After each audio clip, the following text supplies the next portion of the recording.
This computer. Is it on? Is it on? This doesn't work. This doesn't work. Right, hello and welcome to the 20th edition of the LowOrigin Podcast. Today's special guest he's down here for me, but he might be somewhere else on the screen once this recording's been done. But it's Mr. David Egan off of everything. Everything that was good, is continuing to be good, and everything that we're excited to watch him get involved in. David Egan, thank you for coming on this. No problem, boys. That's a lot of pressure for my future things now. Yeah, you have to do good now. You kiss of death it there. Yeah, you have to do good now. I fucking said you'll do good, so you'll do good. Sorry, I'll do good now, I promise. Thank you. Yeah, thanks, Dad. Nice one. Let me just move some of these cans out of the way. Cans, nice cans, available in the shop now. Terrible plug. Yeah, terrible plug. I mean, it feels like forever since we've done a podcast. Literally, it has been a long time. Yeah, it has been a long time. Lots have been happening. Has happened.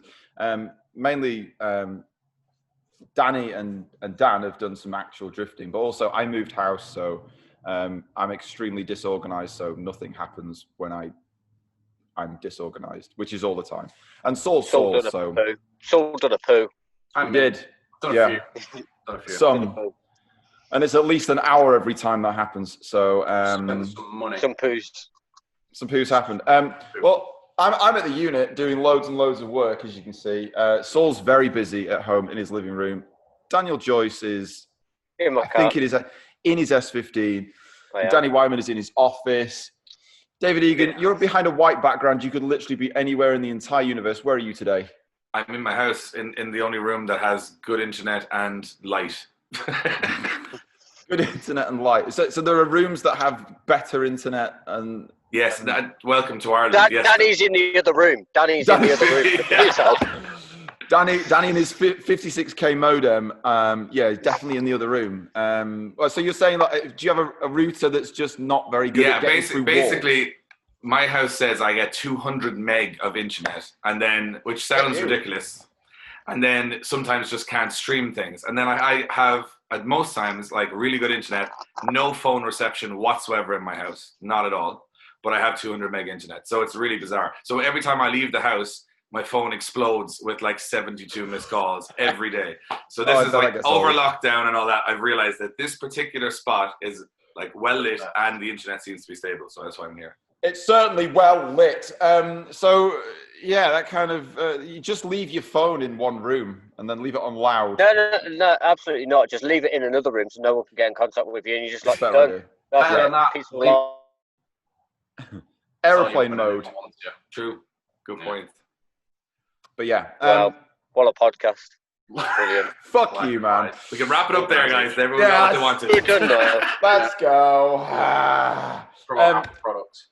Lots of things have happened over the past. It's been nearly has it been nearly 2 months? It's been a long time. Obviously, I genuinely can't remember the last podcast. It's been a while. The point is, none of us, apart from Danny and Dan, have done, and obviously David Egan, Mr.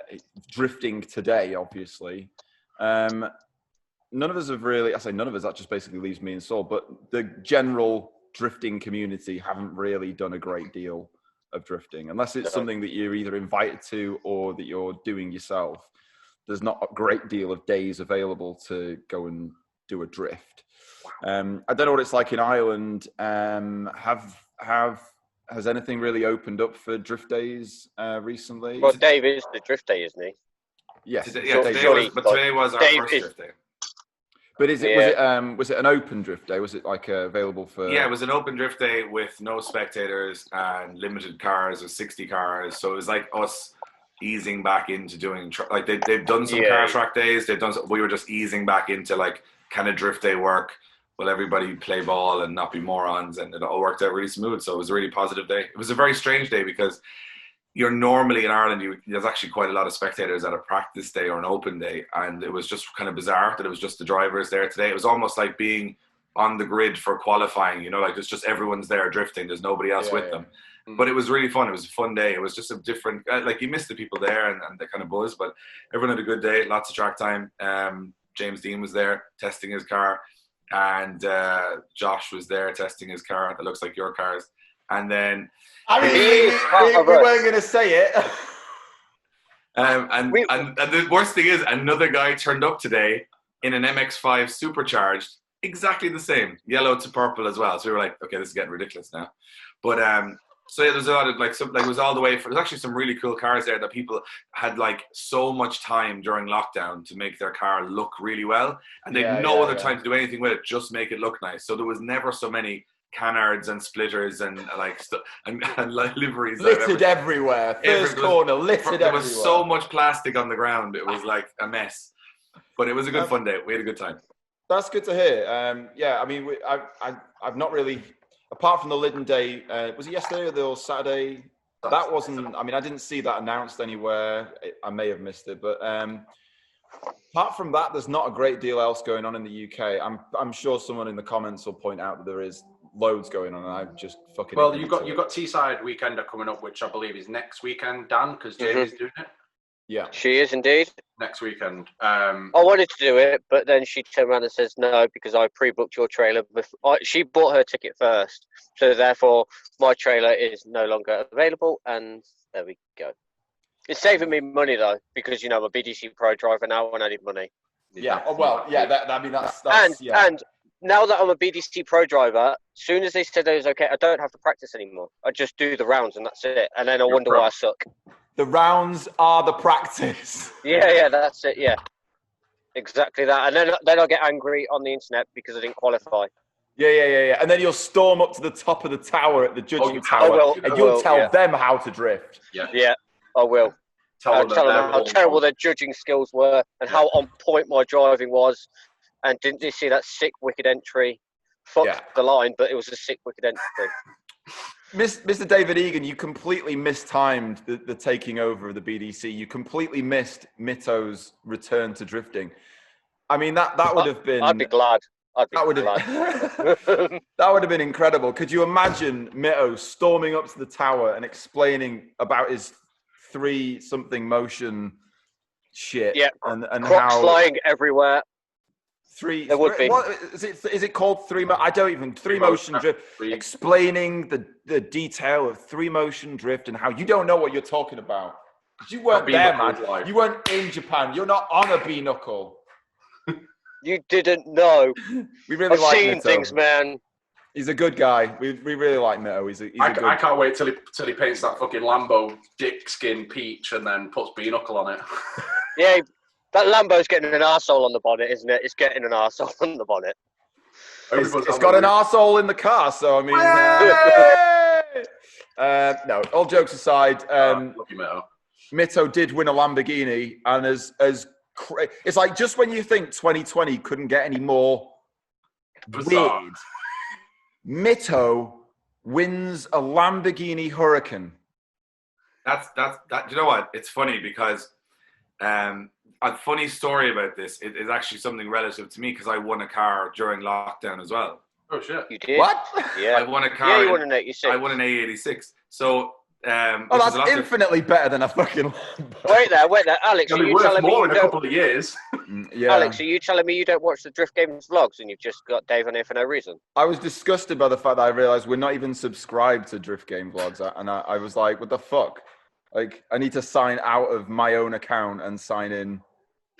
It's like mine. You need 2 YouTubes because one is just full of cats and crap, and then you've got one for cars, and then you end up stuck on the cats one, and then you just get sucked into cats for 2 hours watching funny videos. Jokes aside, they probably should make it so like on Instagram, you can sign in and out of 2 different accounts, so you don't just end up with shit that you don't fucking want to watch.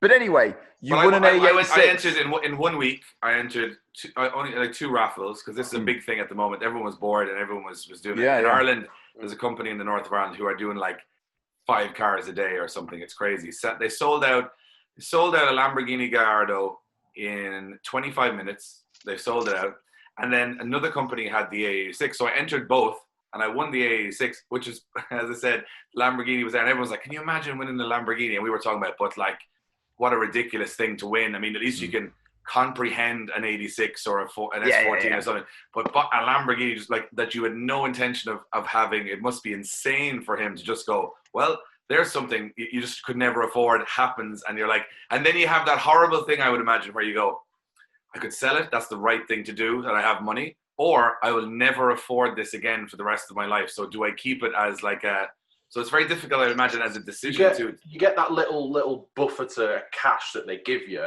You insure it for a year. You fill the tank as much as you can. You fucking trash it around, and then you sell it for fucking nothing. But you have fun in it. Well, more than £25 though. So exactly. Well, yeah, you're exactly always going to be up. Imagine selling for £25. It'd be hilarious. You're not always going to be up, are you? Though, because the thing is, if you keep a Hurricane for like 5 or 10 years, it's going to go down in value. Whereas if you kept an 86, for 5 to 10 years, it's only going to go up in value. And I know that the difference is massive. Like, it's not the same price. Yeah, but it's very tough, because I won the car, and then so people were offering me money straight away, and it's really difficult to say no, because, you know, money's money. It's like, you know, you could turn €25 into 20,000 in a day. But I feel like you guys, I was like, look, it's something I wanted. I would never justify buying one at the price they're at now, because especially one like that, which is totally brand new, essentially. And I was like, it's probably just a lucky thing that's happened that I should appreciate, and not just cash it in, because then you'll just spend it. I'll spend it on all the stupid cars, and then I'll have nothing anyway. I'll spend it on more engine bits. You've got two ways of looking at it. You can either have an A86, because I think it's the one where I've seen it on your profile. You're stood in front of it. It's a nice looking Panda. It's a sort of 86 that it comes to mind when you think about like old Japanese drifting and stuff. It's not like it's fucking batshit crazy, super duper fast. But you get to have a car like that and potentially drive the shit out of it. And if you do write it off, or if you do wreck it, it still only cost you 25 quid. But on the other side of this, it's if you do write it off and you do wreck it, it's no, I'm looking. It's actually more than 25 probably quid, a 20 grand. Yeah, like I think that we were saying like the indicator was €25 on that car, but we were like, the thing is, we're doing something to it now, because everyone has their own. If they have an 86, their own particular style that they would do it in, depending on whether they're in Northern Ireland, they'll do like a rally style and a rally spec to it. If you're in, sometimes people will just leave them completely stock. Sometimes people like the 2000s sort of drift look, as in, you know, like a good line bumper and works wheels. So we're doing more of a drift style. Like it's an original Japanese car that was made to look like a UK car, which is strange. So we're going to go with, you know, the usual, you know, good line bumper, works wheels, like, you know, coilovers, make it a nice daily style. Really, really nice car. It's not going to be a drift car, because it would just be pointless having 3 drift cars and then drifting the really invaluable one. So I was like, I'm just going to use it for a fun weekend car and, you know, enjoy it. And as I said, I've had 386s before over my time, but nothing like that. This one's cleaner than any car I've ever owned. It's like the guy imported it. He used it as his wedding car, and then he put it in a shed, and if it rained, he never took it out. It was that kind of thing. And I was like, it's almost too perfect. So we were like, let's just make it a little bit rough around the edges. And then you can enjoy it when it's a little bit rough around the edges. That's the thing, because you get into that situation where you think, oh, maybe I should just, you know, park it in this garage and just, you know, maybe forget about it for a bit. Yeah, well, we were just talking about this during the week, is like, you have to buy whatever you want to work on or own in terms of JDM cars. You need to buy them now. Like you just, I just bought a car during the week that I would want in a year or two, but I was like, in a year or two, it's going to be worth 3 times what it's worth now, and I won't be able to afford it. Yeah. So, like, I think now is people are like, oh, you're buying so many cars. I'm like, because in 5 or 6 years, these cars are going to be worth silly money. You won't be able. It's like an investment, yeah. So people are thinking it's crazy. So I picked up an S14 during the week, and like the price of S14s has gone. Like, especially tell me about it. We can't even let the ones that should die. I mean, and the worst thing is that you would still get really strong money for a bad one, because like that's the thing. You know, that there's I think there was 2 S14s this week for sale in Ireland, just 2, and one of them was a black like UK spec, it was like a 98, not running, for €10,500. I was like, Same. wow. I've got a shell that you can have for £5. But it's insane, isn't it? Like £5. You would buy S14s for like €4,000 or €5,000, no problem. And now it's just, they've been drifted or wrecked or turned into, caged cars or rusted away. So there's only so many cars left. So if you're still passionate about that, I think, as time goes on, it's going to be like the guys who used to work on Mustangs in America. And then a 67 Mustang is like $80,000 now to have. So I think it's the time to kind of hold on to them. And another thing as well, it's just on that, because I had that exact same conversation today with Gabby. I saw, and I think you lot have probably seen it as well. It's a Datsun 410. Yes. It's a red Datsun 410. It's not just that, because that car isn't worth a great deal of money. It's like I say great deal of money. It's still a lot of money, but $5,000, right? And I'm reading the spec for it, and I'm thinking, like, why is this car? Like, I've seen this car. Like, I really fucking want this car. And I'll probably never see one ever again. Not just that I won't be able to buy one because they'll be too expensive, but that you just won't ever see one again. It will be gone. It'll be a car like that someone will put away or forget about. And you start thinking about buying a car for not the wrong reasons, per se, but like just weird reasons. I want that 410. Why do I want it? I just want it so that I can fucking know that it exists still. Yeah, and it's so unique. I mean, for me, I'd already have bought it. Only it was 2 days after I spent all my money on an S14.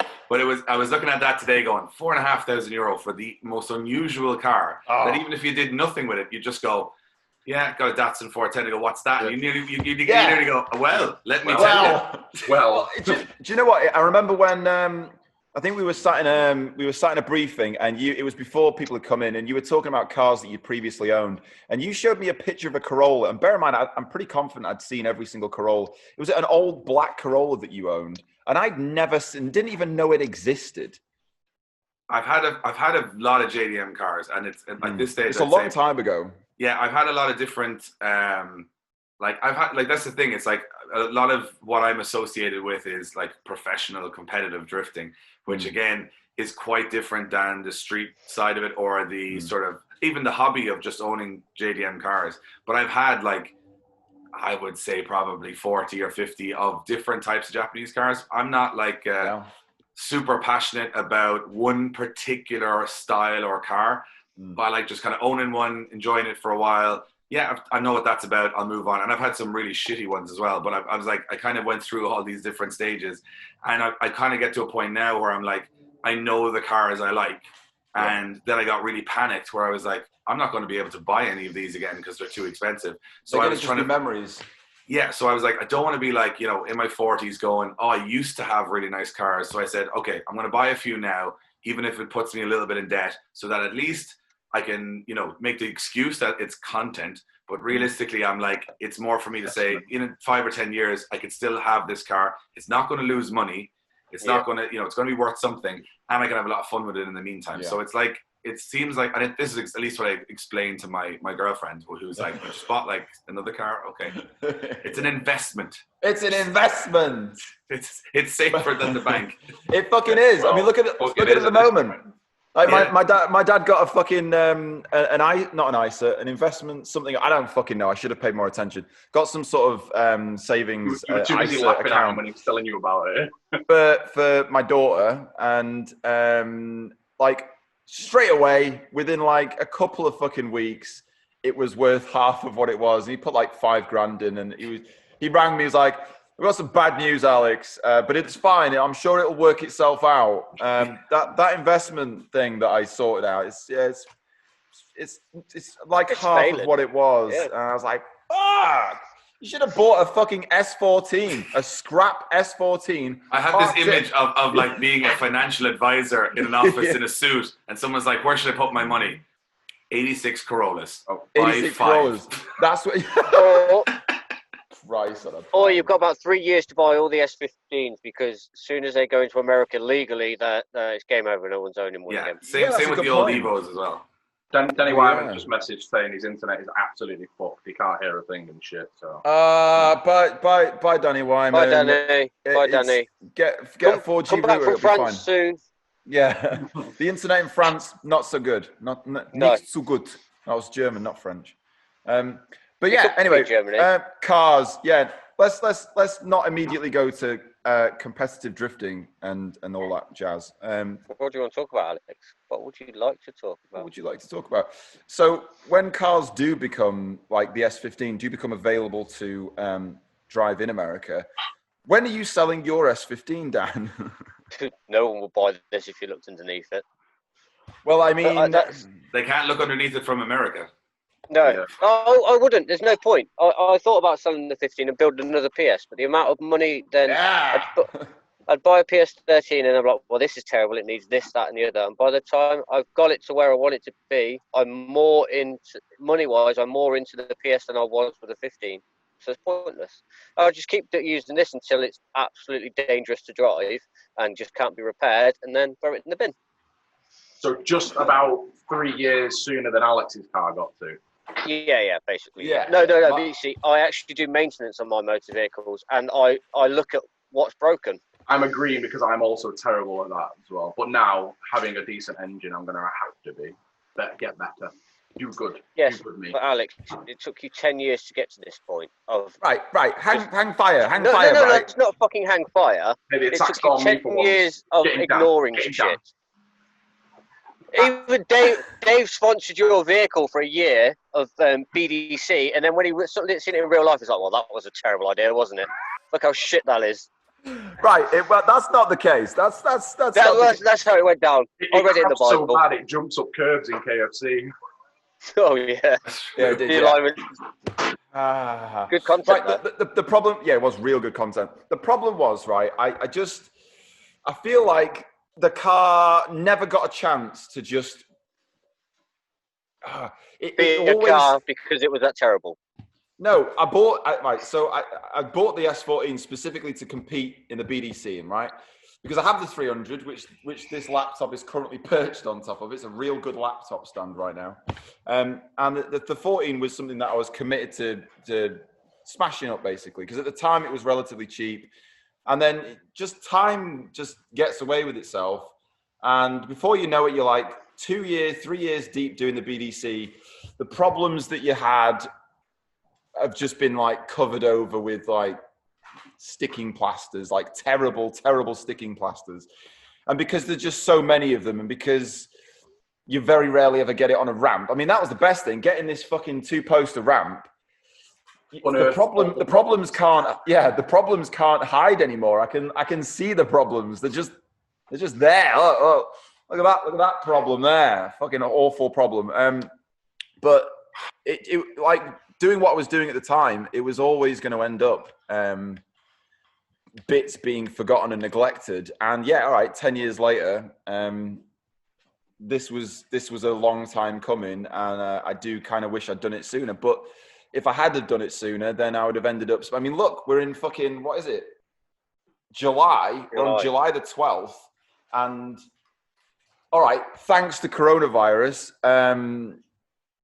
I don't feel like I've missed out on a great deal of drift days. No. But if I'd have done this any other time, it's almost like it's kind of convenient for me. That sounds terrible. I don't mean it like that.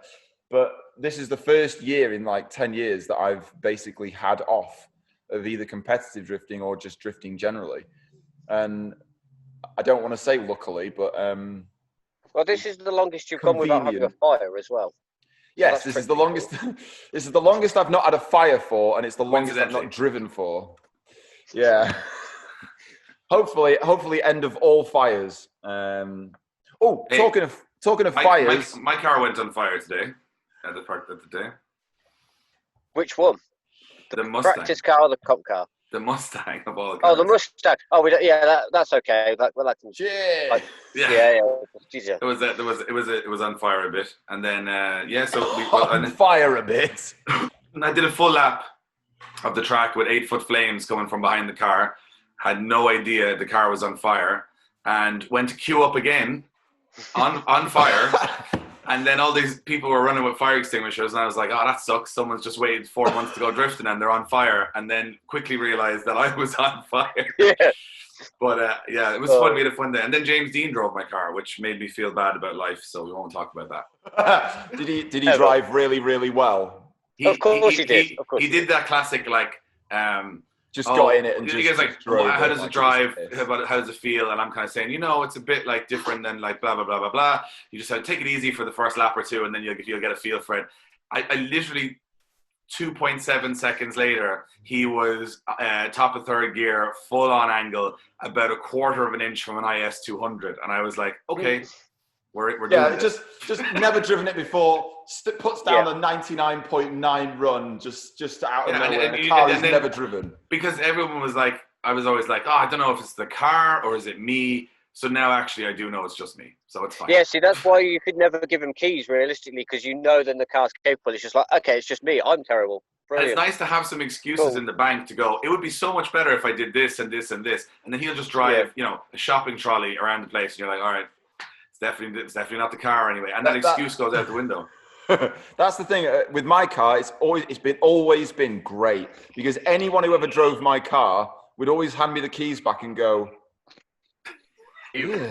"No, ew, don't do that. Don't give anyone the keys to this car again. This is horrible. How do you even drive it anywhere?" Ugh.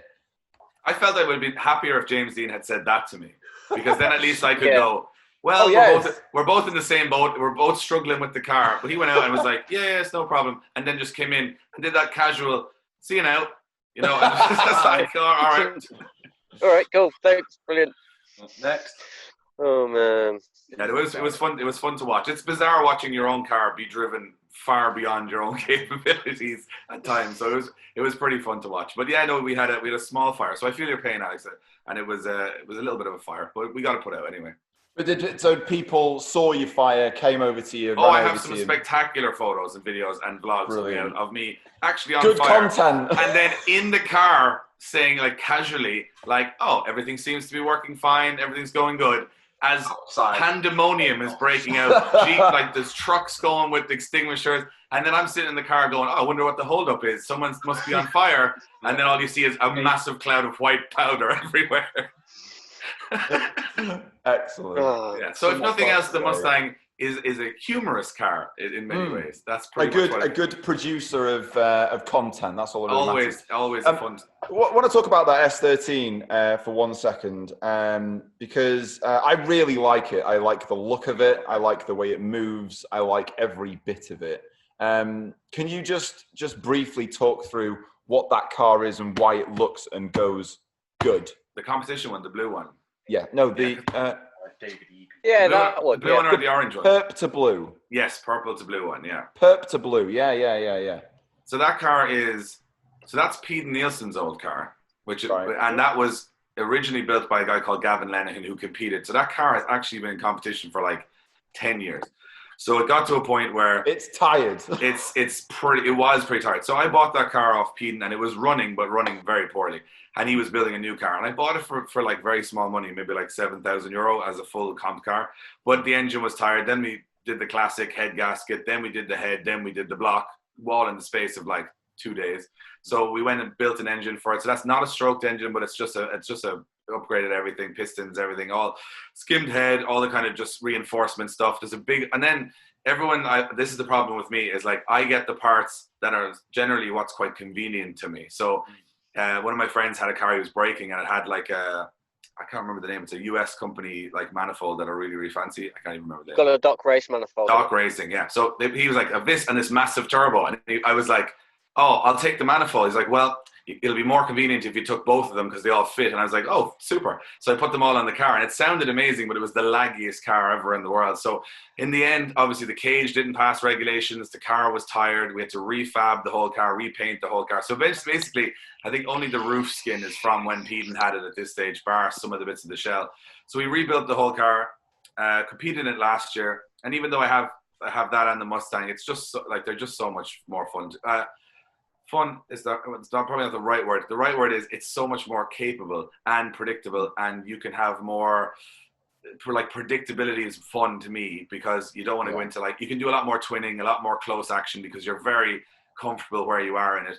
And it does look like you're more comfortable generally. It's more of a relaxed drive. It's like literally, I would say people were talking to me today about this between the Mustang and that, and I was like, in the Mustang, you're like, I wonder where we're going to go here. You know what I mean? And then in that car, you're like, I can go where I want to go. You know? So it's like you're thinking more about where I want to go rather than can I drift this corner? Which you guys know after a while, you're not really worried about drifting the corner. You're like, how do I want to drift it? Where do I want to go? Yeah. How fast? It's very synonymous with S-bodies though, isn't it? They seem to be a very easy to drive, get in. You can pretty much you could jump in probably any of our cars and you have a general steering ability between the four. Well, I have two different 180s and they're both different turbos, different manifolds, different gearboxes, different setups, different even wise fabs, different version 1, version 2, different coilovers, everything. And you could jump it, even though they deliver the power a little differently. You literally would drive both as if they're the same car. Yeah. And then you find differences that you tune between the two, and that's it. Exactly. And that car to me was like, and then last year, so I had this, obviously I watched a lot of competitive drifting over the years and without driving a whole lot. And what I've learned is that everything that people moan about in drifting, I'm just trying to avoid that because people generally go, I'm going to put a 2J in, and then they're like 25,000 euro into a build. And I'm like, I don't think you're going to get 25,000 euros worth of fun out of that. So I was like, okay, SR, I built it for a couple of thousand and it's in there for 2 years now and been hammered and it's fine. And I was like, okay, let's, everyone's like, oh, you got to put a winter's diff in there. And I'm like, yeah, but that's really expensive. And I haven't broken really anything in that car. So then I realized kind of, well, if I just run a really like, I wouldn't say bad, but like sort of a reserved clutch, like an organic Exidi in there. Yeah. And basically the clutch will slip before it breaks the shaft or the diff. And I have a stock rear end in that. So I was like, well, clutches are pretty handy to fix and they're cheap and I can get them like for a couple hundred quid every 6 months rather than break-in shafts, diffs. And then they were getting really expensive, like diffs and stuff. So I was like, okay. And then the Samsonis, which is the most baller thing in the car, was a partnership deal with them last year or the year before, maybe with Drift Games and different championships and stuff. And that gearbox was actually part of a deal that we did like 2-3 years ago. And obviously, because I was getting a sponsored one, they were obviously making them and giving them to all the people that were buying them for me. So eventually I got it, put it in the car. We did some fab to get it in there. And it's just a tidy, clean, simple car. Like the Samsonis is probably overkill for the rest of the car, to be honest. But it's a really easy to drive, really fun to drive. And I kind of don't want anything else, more power, nothing in it. Because leave it where it is. Lovely. I mean, that's it. I saw you drive at Buxton, which is a weird experience because Buxton's like a home track to me, and I've only ever seen it being driven by like stock cars. That's a different story for a different time. But yeah, you seem really real at home with that car, and I think it goes to more along the lines of, so you look at the Mustang and you look at the 180. The 180 has got 30 years worth of modified science behind it. Like there is so much off the shelf just shit available that after such a long time, everything's kind of, it's not just that it's a good price and or the availability is good, it's that there's been so many revisions of aftermarket parts for an S13 that like now it's very hard to buy parts that are shit. Well, not shit, but like don't make the car significantly more drivable. Whereas with the Mustang, I guess, how many years deep are we into modifying that generation? Well, that particular chassis was only ever driven by one person. So like he drove, like Vaughn Jr. drove that car. He also was sponsored by Ford, so he didn't have major, like he couldn't go, I'm just going to drive an S15 instead. It's, he had to make that work. That's where he was. So he had to make it work. And for me, that car was more of I bought the Mustang because I wasn't planning on competing. I bought it as more of a sentimental value car to me because it was just something that was very significant with where I was in drifting and all that kind of stuff. And it just followed me around for a bit. But like, it's not competitive. And even James Dean would say that today. It's not a competitive car, but it's sort of like a challenge to drive. So if you're like, say, look at us, we're in Mondello all the time. You don't often want an S-body because, especially if you're drifting on your own, it's like nothing. It's like just do a couple of backwards entries and then like, okay, let's go home. You want to chase people, but with the Mustang, it's a bit of a challenge every time. So I wanted that as a challenge car. I think the 180. I have another one which we were using as like a detuned version that was like totally engine overbuilt for like not 0.9 bar boost and like keep it really, really simple and just thrash laps out. And as I said, it's like the thing I was saying about the older cars. It's like 180s and S bodies and stuff. Like, I have 3 now, and I know that probably they're the last three I'll have because they'll just be too expensive to have in the future. So it's not just to have, it's to have and also enjoy. Exactly. And not feel guilty, because if you bought an S15 and it was €45,000, like Dan would not be driving it around the track. You wouldn't take a GTR R35, and just drive it around Buxton and smash it into things. So no, I absolutely would. Yeah, you probably would, but it's like I said before. I feel bad about it though. Yeah, but it's how much money you put in versus the return on enjoyment. Yeah. So it's the value of fun. That's the thing. Exactly, and I think that's where a lot of competitive drift. Well, for the six years I did of Ireland and UK, I think that's what people forgot was how to weigh fun versus money. Yeah. And I think then you'll always, if you never think about that, you'll always end up in a position where you've spent too much money. Do you know what I mean? That's the problem. You have to get to a point and go, no, I really like driving this car. I think that my car is not the most amazing car on the grid, but I wanted it to look nice. I wanted it to drive nice. And I wanted it to not be shit slow, but I didn't want it to be like, it's going to break itself in half every 20 minutes and 60 people have to fix it. I'm like, well, that's no fun either. So I was like, as long as it's sort of competitive and it's a bit of crack and it's a bit of fun and it's low maintenance, I know nothing about cars mechanically usually. So I'm like, as long as it's not going to cause me a lot of hassle, I just want to drive lap. And over the years, especially in Ireland and even in the UK, like we've watched guys, finish top 10 in every year in the championship in very, very modest builds because they just don't break down.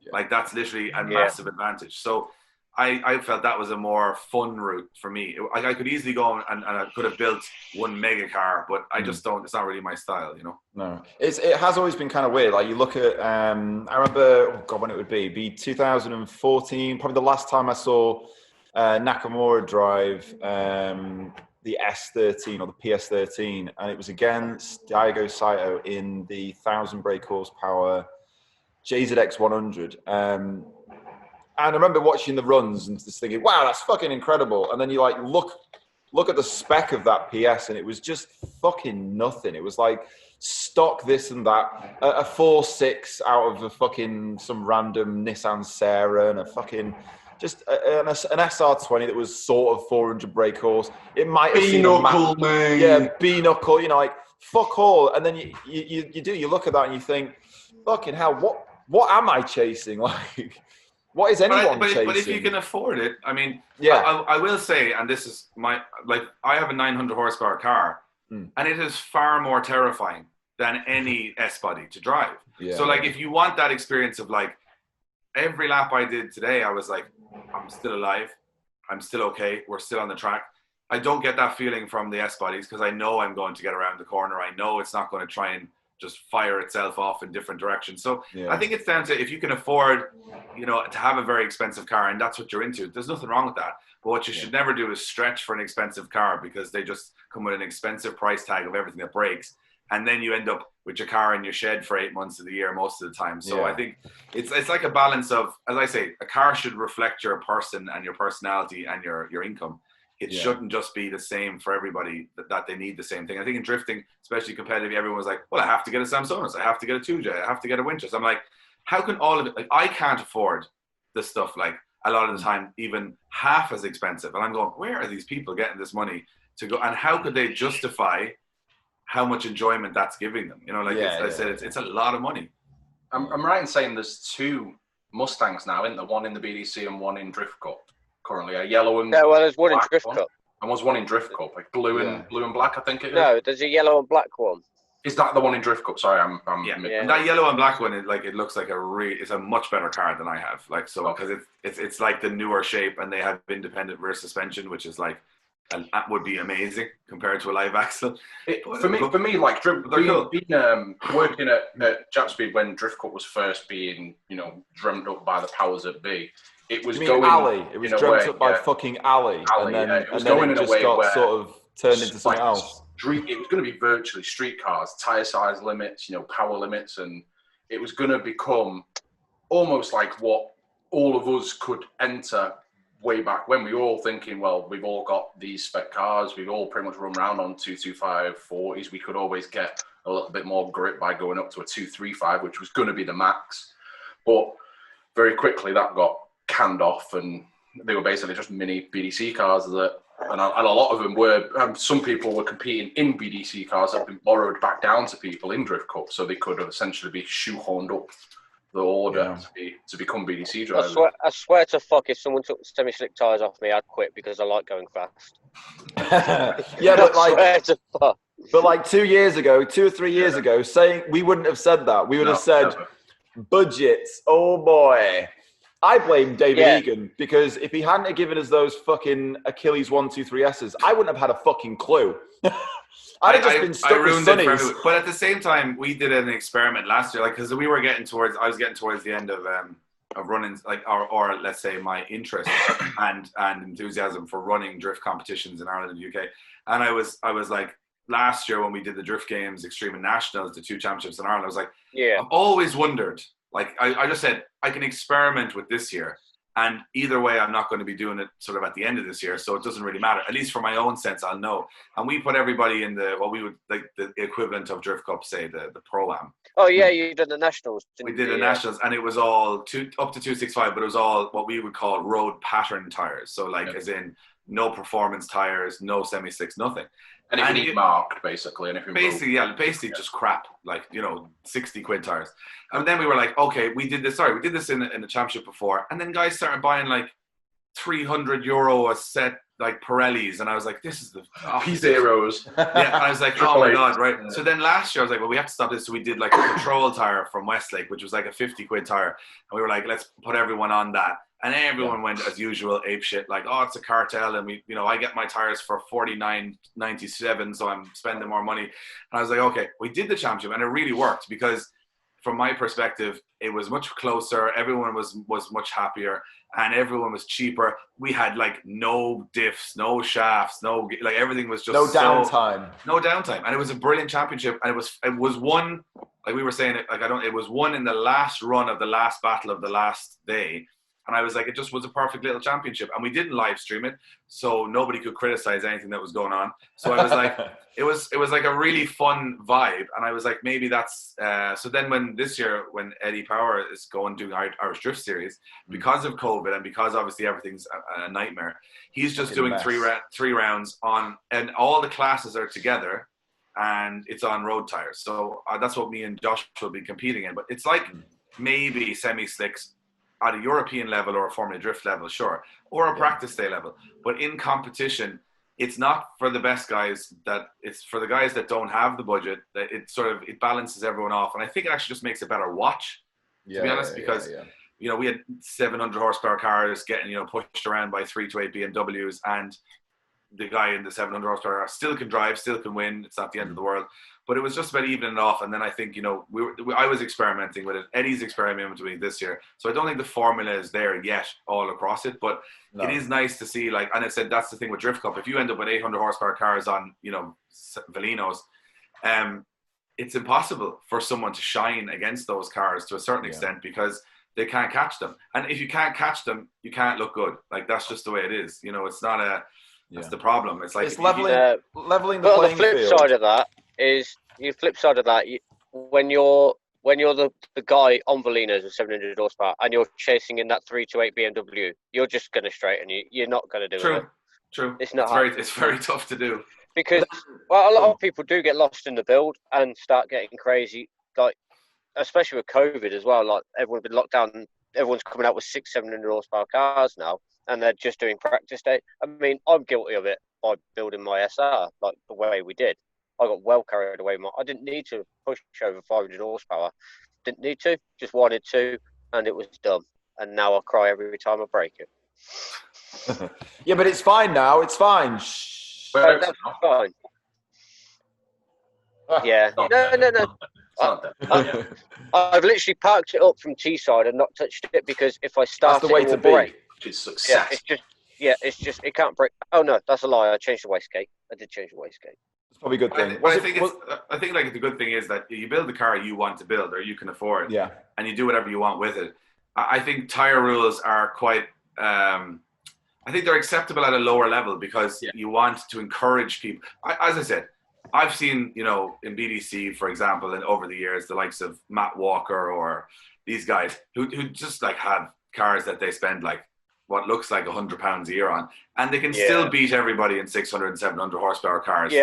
So every time someone gave me the example of that, I'd always say, like, this is what I used to hear when I was running BDC, that everyone was complaining, all the builds in Drift Cup are like these 700 horsepower cars and blah, blah, blah. And then I'm going, well, then why are they sending me 328s every time someone comes up in this championship? I'm like, well, I'm expecting these monsters to come up, and all I'm getting is like, it's a 325, 328, 328 estate. But that's the problem. That's the thing. It then reflects, you then realize that these people are getting lost in the build, and that getting lost in the build results in a load of 328s coming through. Because I was like, how many 328s are we going to... And then we would get like a stock Zafiro. I was like, what? And then I'd see the same... I'd be on Facebook. I'd see the same post like the same weekend if there was a clash. People going, Drift Cup's gone to huge power. And I was like, where are these cars? I was like, I have seen none of this stuff. So the thing is, it does take talent. It does take talent to get there. I don't think you can cheat it by getting a good car. There is a lot of people that have very good cars that if you gave them to James Dean, he probably wouldn't Formula Drift in Ireland or the UK. But again, it can compensate for raw talent, and again, that rises to the top either way, I think. Yeah, well, that's just it. On the tyre situation, I remember seeing something at the end of last year, because fuck all's happened this year. End of last year, Kieran Hines talking about tyre smoke and sort of along the lines of sort of the types of tyres he would like to see people use, and specifically about the amount of tyre smoke certain tyres produce. And I remember, the Westlakes. I say there's some here. There were some here. Well, yeah. If we ignore the smell and the weird stuff that comes off them, and we pretend that that's fine. But it was mainly about the amount of smoke and being able to, especially in competitive drifting, being able to find the car that you're trying to judge in a cloud of fucking smoke. We had an event last year where I think, and I think now if Kieran could look back and design the track differently, it was pretty much a very full throttle track everywhere, not much deceleration. And you could see it actually, if it was better to watch it online, because you could look at it from 4 different directions from a camera. Follow it around. In the grandstand, you would see them go by, and then you'd hear the commentary, and that'd be the end of that, because you couldn't see them again from there. And then we were questioning, like, yes, it's good for a driver to have grip. Yes, he can be more aggressive. But the thing was, because the day before that we had the Nationals, we could see everything clearly, every dive, every bump, every waver, because the guys were making very little tire smoke. And then the next day, you couldn't see anything. And yes, it's impressive and loud and all that kind of stuff. But when Dwayne McKeever goes out and drops the hammer, like, you can't see anything. Even if he makes a mistake, you can't see it, because there's just so much smoke everywhere. So it's a case of, I think, especially, as the world becomes, and this is like the biggest worry, the environmentally friendly world we live in. The problem with noise was such an issue in drifting because it affects people externally from a race circuit. But smoke is now the same issue when it comes to like Mondello Park in Ireland, that today I could see that my car was clouding out the actual main road, like outside the venue with smoke and going into somebody's house. So like eventually it's very difficult for a venue to say, yeah, there's going to be a big, massive fog that's going to go over your house every Sunday and you won't be able to see your kids at the end of the garden, and you're just going to wander around aimlessly into poles. And they're going to say this is, and then they're going to go, what is it? Oh, it's tire smoke. It's little particles of rubber that are just going to float through your garden, and just your children will, and eventually they're like, excuse me. So I think that's the problem. I think eventually semi-slicks, like if it's a once-off event like in Europe or whatever, it's a big thing. But if it's every weekend and it's that kind of thing, those 700, 800 horsepower cars are like pretty bad for that. And we all know the European events, nobody really cares there, truthfully. It's like, let's just get the event on. But even if you have like a circuit, anything that's in the town for one time only, you'll get away with it, because by the time they've formulated a complaint, you're gone. But if you're a Teesside or a Liddon or whatever, you can't run away the next Monday. You have to answer the question. So it's not a case that you can just pack the track up and go somewhere else. I think that's going to be an issue down the line. I think it's probably an issue already, to be honest. Of like it's certainly getting there, because even I remember sort of a 200 brake horsepower when I first started, 200 brake horse on like some 10-year-old shit tires that I'd got from some guy down the road for a couple of quid. I wouldn't be making a great deal of smoke, but I'd certainly be drifting and having fun. And then And then now it's like a completely different kettle of fish, and the car's filling with smoke. Even if you really, I mean, I remember in Formula Drift, not last year, the year before, they'd made like plugging up all the little holes in the car to stop smoke from getting inside the car. They'd made that a big deal. And I think the year previous to that as well. But even still, like if you go out of your way to plug every single fucking hole in your car entirely, you still end up with smoke gathering into the vehicle. But I think like venues are not caring whether you are in fuck the drivers. They're like, they can die all they want in the car. But it's a case of the people outside that are going to have an issue with it. So with Drift Masters, for example, last year in Mondello, we switched back to that other scary track with the roundabout simply because where the other normal track is too smoky and close to the road. So it was like we were afraid that, you know, you get to 3:00 and the police come in and go, yeah, you can't just have people crashing into each other out on the main road because they can't see anything. So do you remember years ago there was a firework display just off the M6, and after like 4 or 5 years of going to court, the organisers of the firework display, so there was a crash on the M6, goes through the middle of England, and they'd like 2 people had died, multiple collisions, but 2 people had died. And after 4 or 5 years of court and all the rest of it, they decided it was, I think it's called corporate manslaughter or some shit like that. But they were they'd found them responsible for the deaths of 2 people from a firework display that had created a lot of smoke. And it resonated with me, and I am reminded of this every time you do see like from Buxton, a plume of smoke will disappear off the across the main road, and you think, yeah. I mean, I think when it comes to drifting, and I would say from being so, I would say in the conversations of where it's going and what's happening in many different conversations, it's not long for the world at the high level, I would say, or like it's very like the groupie rallying where like, you know, there's 100 people standing in front of an Audi Quattro, and everyone at the time was like, this is all just part of the fun. Yeah. Whereas now you look back, this is the fun. Yeah, this is the fun, and now it's like a bullfight. And then you go, well, that's insane. Yeah. I still think they look back on, you know, in 10, 15 years ago, you were just burning tires into the sky for no reason. Are you mad? Might as well be 100 people turn up with 10 tires each every day and set fire. It was a tire fire. It was like, we went to Latvia and we burned 600 tires into the forest over a weekend. And people cheered it. And it was like, oh, wow, that sounds like a crazy world. And people paid us to do it. This is insane. And they just burning tires and throwing them away. There was no need for it. And it made them no faster. God, yeah, fuck. I mean, this is the thing. What if they retrospectively eventually come after people for this shit? Like, but I think the thing is, it's in its glory years of we can get away with it for the moment. Let's have fun with it for the moment. And I think drifting is also, as we mentioned earlier, it's on this, like, it's got a limited lifespan, and then so have the cars, so have the builds, so have, you know, even the people into the sport who are, you know, getting to a point in their life where eventually they won't drift anymore, and that's the kind of, you hope new people will come through. And I think it's like, this is the glory years. That's the way I looked at it. That's why that's why I'm just like, I think you never know the glory years until you look back on them. So like nobody in groupie rallying went, well, this is the greatest thing ever. It'll never be better than this.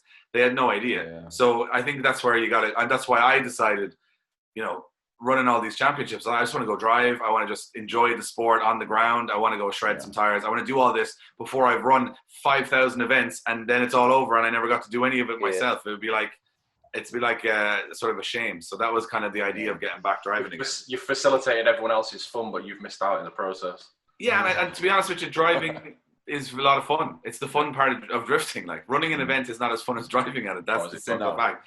And like, you guys... Are you doing IDC this year then? You and Josh? Well, whatever it's called. IDS, yeah. So...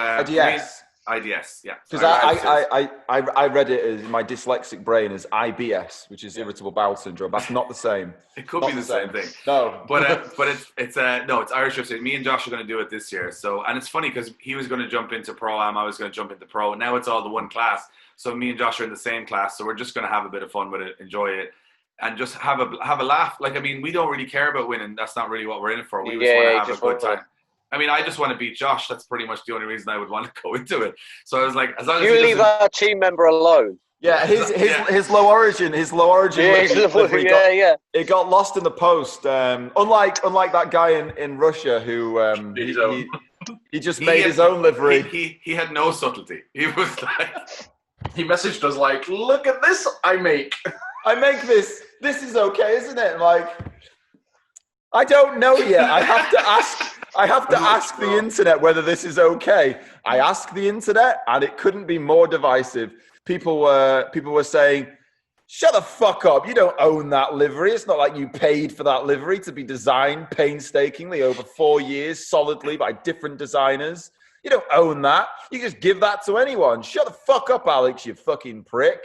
And then you have an equal amount of people who are going, "Right, I'm going to get you a solicitor. Right, we'll find you a solicitor. We'll get the guy sued. Right, and we'll stop orders. He speaks Russian." Yeah, but this is the thing. It was an equal amount of people who were just like, "You're a dickhead, but this is fine." And do you know what? Honestly, I can actually see that from both perspectives quite. Yeah. The only thing I'm sour about, there's only one thing I'm sour about that Russian dude, is his Low Origin logo is better than our Low Origin logo. Yeah, well better. Yeah. I'm pretty pissed off about that. But then the hologram shit was supposed to be for this year. We were supposed to do the hologram stuff, and he just did it. He did. He read our minds and done it. Eventually, he will be the trendsetter of Low Origin, and then you guys will have to follow what he's doing because that's pay him for his designs. Yeah. Sorry, mate. Just send me your livery. But then you start wondering, like, because because I think a lot of it was lost in translation. I genuinely think that, like, he made out like he didn't know. It sounds terrible saying this. He didn't know who we were. He's followed us since 2017, according to Instagram, and he said, "Oh, I didn't know that this was your livery when I bought the livery from this guy," and he gave us the details of this guy. But to be honest, I've seen it, especially in the Middle East. Like, I have walked up to Phil Morrison's S15 that is orange with Driftworks down the side. And then you'll just say to someone like, "Oh, is this," knowing full well it's not, is this Phil Morrison's old car? And he's like, "No." And I was like, "You do know who Phil Morrison is?" And he'll go, "Who?" I'm like, "Oh, okay." Yeah. So he's just Googled S15. Yeah. Orange S15 with Driftworks has come up. He said, "Just do that."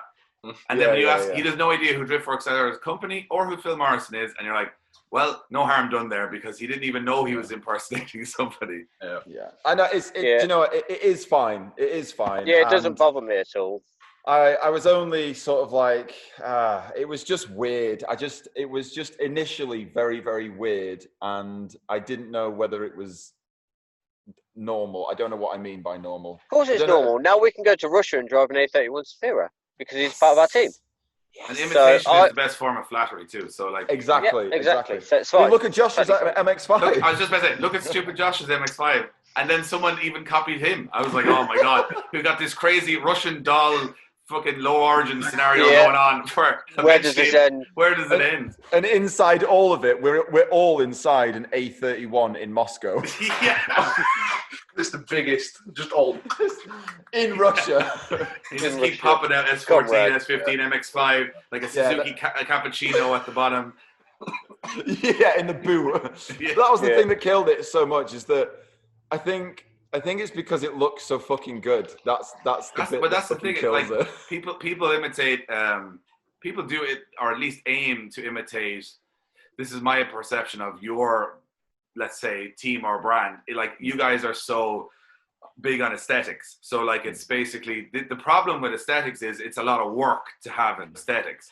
So people have the image in their head, like, I'll just go, lower the car to the ground, put some dishy wheels on it, bing bang, put some flames. Here we go. And there's a lot more. Yeah, there's a lot more. But if you get any one of those pieces not quite right, you have a terrible car, like a terrible looking car.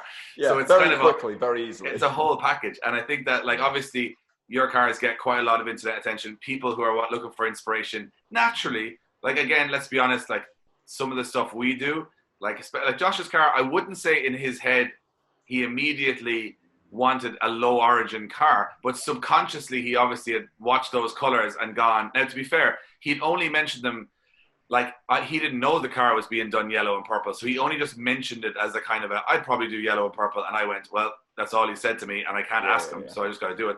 But at the same time, even the graphics on the car from our designer is very similar to 2000s Japan, but then very similar to Animal Style, and everyone's feeding off each other. It all is, isn't it? Yeah, exactly. It all is. And the problem is, if you go for a completely original style, it's horrendous because someone has never done it for a reason before. Yeah. So it's what happens. And if you go totally out of the box, you're worse off. So I think people will look at cars like you guys have and go, if I can do something similar, it's a safe bet because I know their cars turned out nice. So at least if I do something like that, or if you look at Animal Style or you look at anything at Super D, you go, look, if I do something along those lines, it's going to look cool and people will think it's cool. So it's like flattery. And I think that it's a good thing. I mean, at the end of the day, as you guys would say, I always say that you guys would be quite critical of terrible looking cars, but then you don't want cars looking like your cars. I was like, you got to pick one or the other. You got to pick one side or the other. Pick one. Yeah, pick one. Yeah, exactly. Yeah. This is the thing about Irish drifting, though. A lot of the comp cars, they've spent a lot of time to make them look really pretty outstanding. Like you get. I'm not saying that the UK is terrible. There's some great looking cars, but as a whole, I think Ireland really hit the mark, especially when it comes to competitions of how great the cars look. I think that might have been down to us saying, like, if your car looks shit, we're just not going to take photos and videos of it because nobody wants to look at it. Like, only you want to look at your car or photos of your car unless it's a pretty car.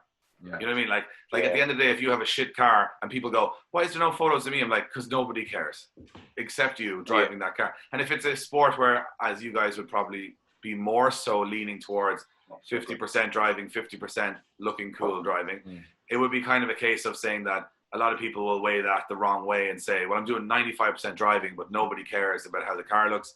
And I think in Ireland, I used to kind of say that to the guys saying, well, I don't have any, like as an organizer, I don't have any right to make you famous or make your car, get loads of attention. Like that's not my job. I'm not your PR manager. But if your car is awesome and it benefits the championship to have photos of it out there, well, then we will. So then you could see a change then. Because when I started in Irish drifting, it was not the case. There was a lot of very bad cars. So and then there's a sort of. Do you hear that? Do you hear that, Ireland? David Egan is taking full responsibility for all good-looking cars in Irish drifting. I think what happened was a couple of guys built nice cars. They got so much attention. The other guys were like, well, if I've spent so much money, the last 10% just get it right. Yeah. Yeah. This is pretty much exactly what happened. I mean, it's almost like a byproduct where we sort of essentially realized, like, oh, no way, like people want to get involved with us, like either as a sponsorship or as just people wanting to get involved with us. And we're not the best drivers, but the cars look good and the driving sort of makes sense. And the more we progressed, the more it made sense. And some people did get frustrated with that. And, I remember people saying like, well, why the fuck is Alex like in BDC at all? He's like, his car isn't competitive. Why is he here? But then we would simply do it. Like you could go to Teesside and you maybe didn't even qualify or you did one lap. But we still have more photos. Like I go through the Dropbox at the end of the weekend and still have more photos of your car than the guy who came fourth. And when we would put those out on social media, this is not to blow smoke, but I'm saying we put them on social media, they would get a better reaction. So I was like, it's a static photo. No one's going to go, well, that's not a competitive, they can't tell. It's just a photo. So I think there was an element there of you guys accepting that. I think very much, to be honest, I would take that Josh and I are doing a very similar thing of saying, let's just really have fun. And that's our thing rather than competitive. Because again, we're not the most competitive guys. Even to be truthful, we're not the most competitive guys. We don't really care about winning. We just want to have as much fun as possible and have a good time and take the piss. So I was like, let's just do that. And then there's no losing in that. Like we can always have a good weekend. We can always have a good time. And a lot of people seem to be very interested in, as you said, in partnerships or sponsorships because we're just having a good time all the time. And we're not on the internet going, what a load of shit, fucking car broke, blah, blah, blah. Like we're just oh, well, it's fun all the time. And anytime one of us gets a bit serious about it, we'll knock it out of each other and go, yeah. That's the thing. It's keeping yourself semi-grounded, but remembering that you are in this for the fun. Yeah. And as soon as the fun stops, stop. Spend more money. Hollybush. Polybush thing. I'd like to say that there are any polybushes there, and there aren't. That's what happens when you take all of the sort of ancillary bits of metal off your car. You give them to a powder coaters. Shout out Metal Finish Masters. Yeah. You give them to powder coaters and say, yeah, just paint them. Just powder coat them like whatever color you want. Like yellow's pretty good, isn't it? That's a lot of yellow parts. It looks good though. It looks great. It looks great. There's a hell of a lot of yellow. Rust. It looks better than rust. Yeah, it does look much better than rust. But rust is a poor color. Yeah, it's a fucking awful color. I almost feel bad about. I mean, I've got loads of rusty bolts that I have to attach all of this with now, and I feel like I need to like find somewhere that I can buy like new nuts and bolts. What you need to do is go back to the powder coat guy and just hand him a massive shopping bag of rusty nuts and go, I want them to be sparkling yellow. yeah, fucking sparkling yellow. Jesus Christ. Maybe that's the thing. Maybe I could actually get them. No, I'm thinking too much into this. Yeah. No, build your fucking car, you useless bastard. I will. The fun happens once the builds. Well, to be fair, I'm a BDC Pro 2 driver now, so it doesn't matter anymore. You are. Yeah. Are you excited for your BDC Pro 2 debut? No, I just wanted to drive my car. You did that the other day. What? You did that the other day. No, but there's no like practice days or anything like that. So, well, I just go compete. I guess that would be. I'm okay up until they start live streaming it. Then I'll suck massive balls, and that gets memed the hell out of. Then I'll cry a little bit. But as long as you don't take yourself too seriously, it'll be fine. I don't. But you can still like in competition. Like there's nobody who does competition, and I don't believe it when they say, I didn't really give a shit anyway. I'm like, you line up on the fucking start line, and you're gonna go. You don't give a shit. Every single human being, like if someone rolled the ball to you on a basketball court and said, just take one shot, it doesn't matter a bit in your life, but you're still gonna sit there going, concentrating, wanting to make the shot. So like, you're gonna do it. Oh yeah, and it's gonna be fun. But the thing is, once you finish being on the track, that's when you have to switch back off again. It's just be in the zone for a little while, and it's a good buzz, I think, competition. It's one of the reasons why I don't think I'd be able to do competing, because I'd take it way too seriously, and I think it'd take a bit of the fun out of it looking backwards. Like, because obviously my entire time I've been drifting, all I've done is drive with Alex, Dan, and well, now I think I've only driven with Danny like a handful of times, but all of my drifting has been fun-based driving, and I know as soon as I lined up to compete, coming from doing competitions in the past and wanting to fucking win everything, no matter what it is, it would take. I think it wouldn't at the time it wouldn't take the fun out of it, but then looking back, I'd be like, well, I remember doing all this with my friends and having a laugh, and then now I'm like, fuck you, guy, I'm gonna beat the fuck out of you. Kind of. I think you're probably right, Dan, in saying it, but I think that the Irish mentality for that for a very long time was, this was the difference I found between Irish drifting and UK drifting. Like, Irish guys were super competitive just in the car, but outside of the car, everything was about partying and having a laugh. Like, in fact, most of them compete as an excuse to get away from, the missus and go drinking for a weekend and have fun. Yeah, literally, they compete just for the party after. Yeah, exactly. And so if you're you're going to the party either way, you can't really lose on the track because either one, you're on the beer earlier, or you're on it later because you got on the podium. Whereas I think sometimes in the UK, the guys were very focused on... what I found just a difference culturally was when I competed in BDC, people would just talk very much about the actual cars, the setups, the track, that kind of stuff. Whereas on an Irish grid, they generally more take the piss. Like, everyone's like slagging each other off, and like everyone's taking, it almost relaxes everybody. Even our start line marshal takes the piss out of people, which, it's not as super serious. And I think that I always said, no matter what way you take it seriously or not, it doesn't matter. Once you come off the start line, whatever's going to happen is going to happen. Like, like, there's no way what you're thinking beforehand, you go, oh yeah, I forgot I was going to win, or I was going to try and win. You know what I mean? It's just once it happens, it happens. So it doesn't really matter all the talking about it. And I think that, if you take it as a very fun thing to do, which it is, and I always said to the boys in briefings that imagine you're at Jaffa Fest and there's 10,000 people here watching you, right? and all 10,000 of them would do what you're doing right now if you offered it to them to be out on the track, and then you're sitting in the car being miserable, there's a very wrong message there, like, of what's going on. I'd probably shit my pants and like sweat a little bit and cry a little bit. But that's another story. But it's good though. I think pushing yourself to the limit is a good thing in drifting, and being a bit nervous and a bit, because you get that buzz if you do pretty well out of it. You'll be happy. If you got a good qualifying run in, it's a great relief. You don't get that at a practice day as such.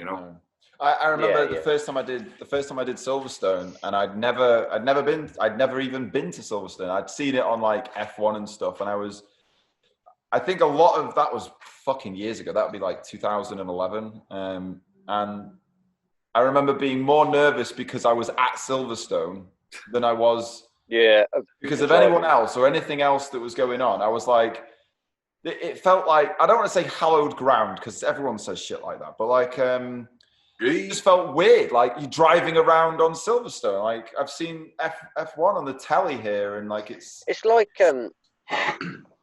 Danny last year when he got to do Goodwood. That was insane. Yeah, again, another to get invited iconic to do track. Yeah, to do Goodwood with they've had very, very high level drivers there in the past. Yeah. But old Danny with his big massive wing got to drive Goodwood. It was insane. Yeah. I watched a hilarious video the other day of all of the best and worst like donuts that they do at the guy's house. They turn around like at the top end. Yeah. They all queue up. God, man, there's some people with some money. Like, there's some cars there that are just like, they're dropping the fucking cut and they're just, you're like, oh my God, this is going to go terribly wrong. And there's some, 9% of them, epic. But there's that 10% where you're just like... Is it that Stavros video where loads of lads with fucking... was it Stavros? Yeah, I think it was. No, they just come in and like in like a fucking Group B... No, that's start-offs or some shit, and then they classic rally thing in the Alps. This is at Goodwood. That was fucking embarrassing though. It was just like loads of incredible classic rally cars, and half of them just got crashed up this curb into a roundabout. Like they'd come in and go, "I'm gonna fucking do a drift or whatever," in this classic like working but classic Group B rally car, and they just fucking smashed straight into a roundabout. And you're like, I remember that video. Loads of them did it. Like, what the fuck are you thinking? This is sacrilege. But I mean, if you're not going to crash a Group B rally car, what's the point in having a Group B rally car? But yeah, anyway, how about we answer some questions from the internet? We haven't had any questions. Nobody, there's 8 people that watch this. Loads. Oh, we've had questions. Loads. That's just off Instagram. These are just for David. Oh, jeez. I'm going to read the ones off here. I feel like they're all just going to be really controversial now.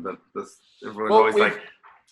I remember you mentioned to Dan at Buxton how you enjoyed the controversies of the podcast. And I thought, get you on the podcast, how likely is he to put himself into a position where he's likely to be sued by someone? No, I think to me it's like there was a different, like a year ago, well, let's put Drift Masters to the side, but it's like when you represent an entire nation's sport at times, it's a lot more difficult to be yourself.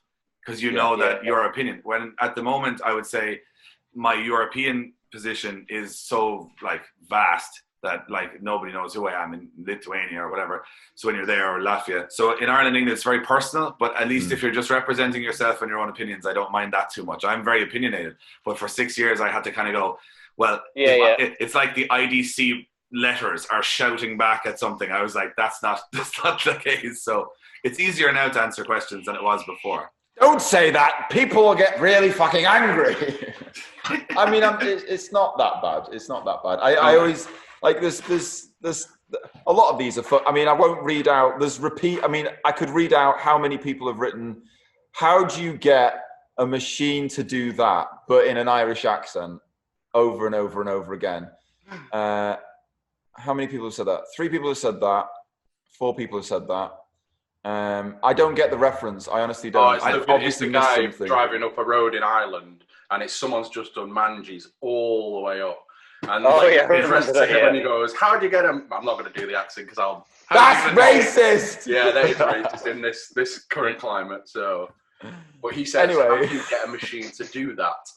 Yeah. How do you get a machine to do that? Okay, well, so we'll ignore those.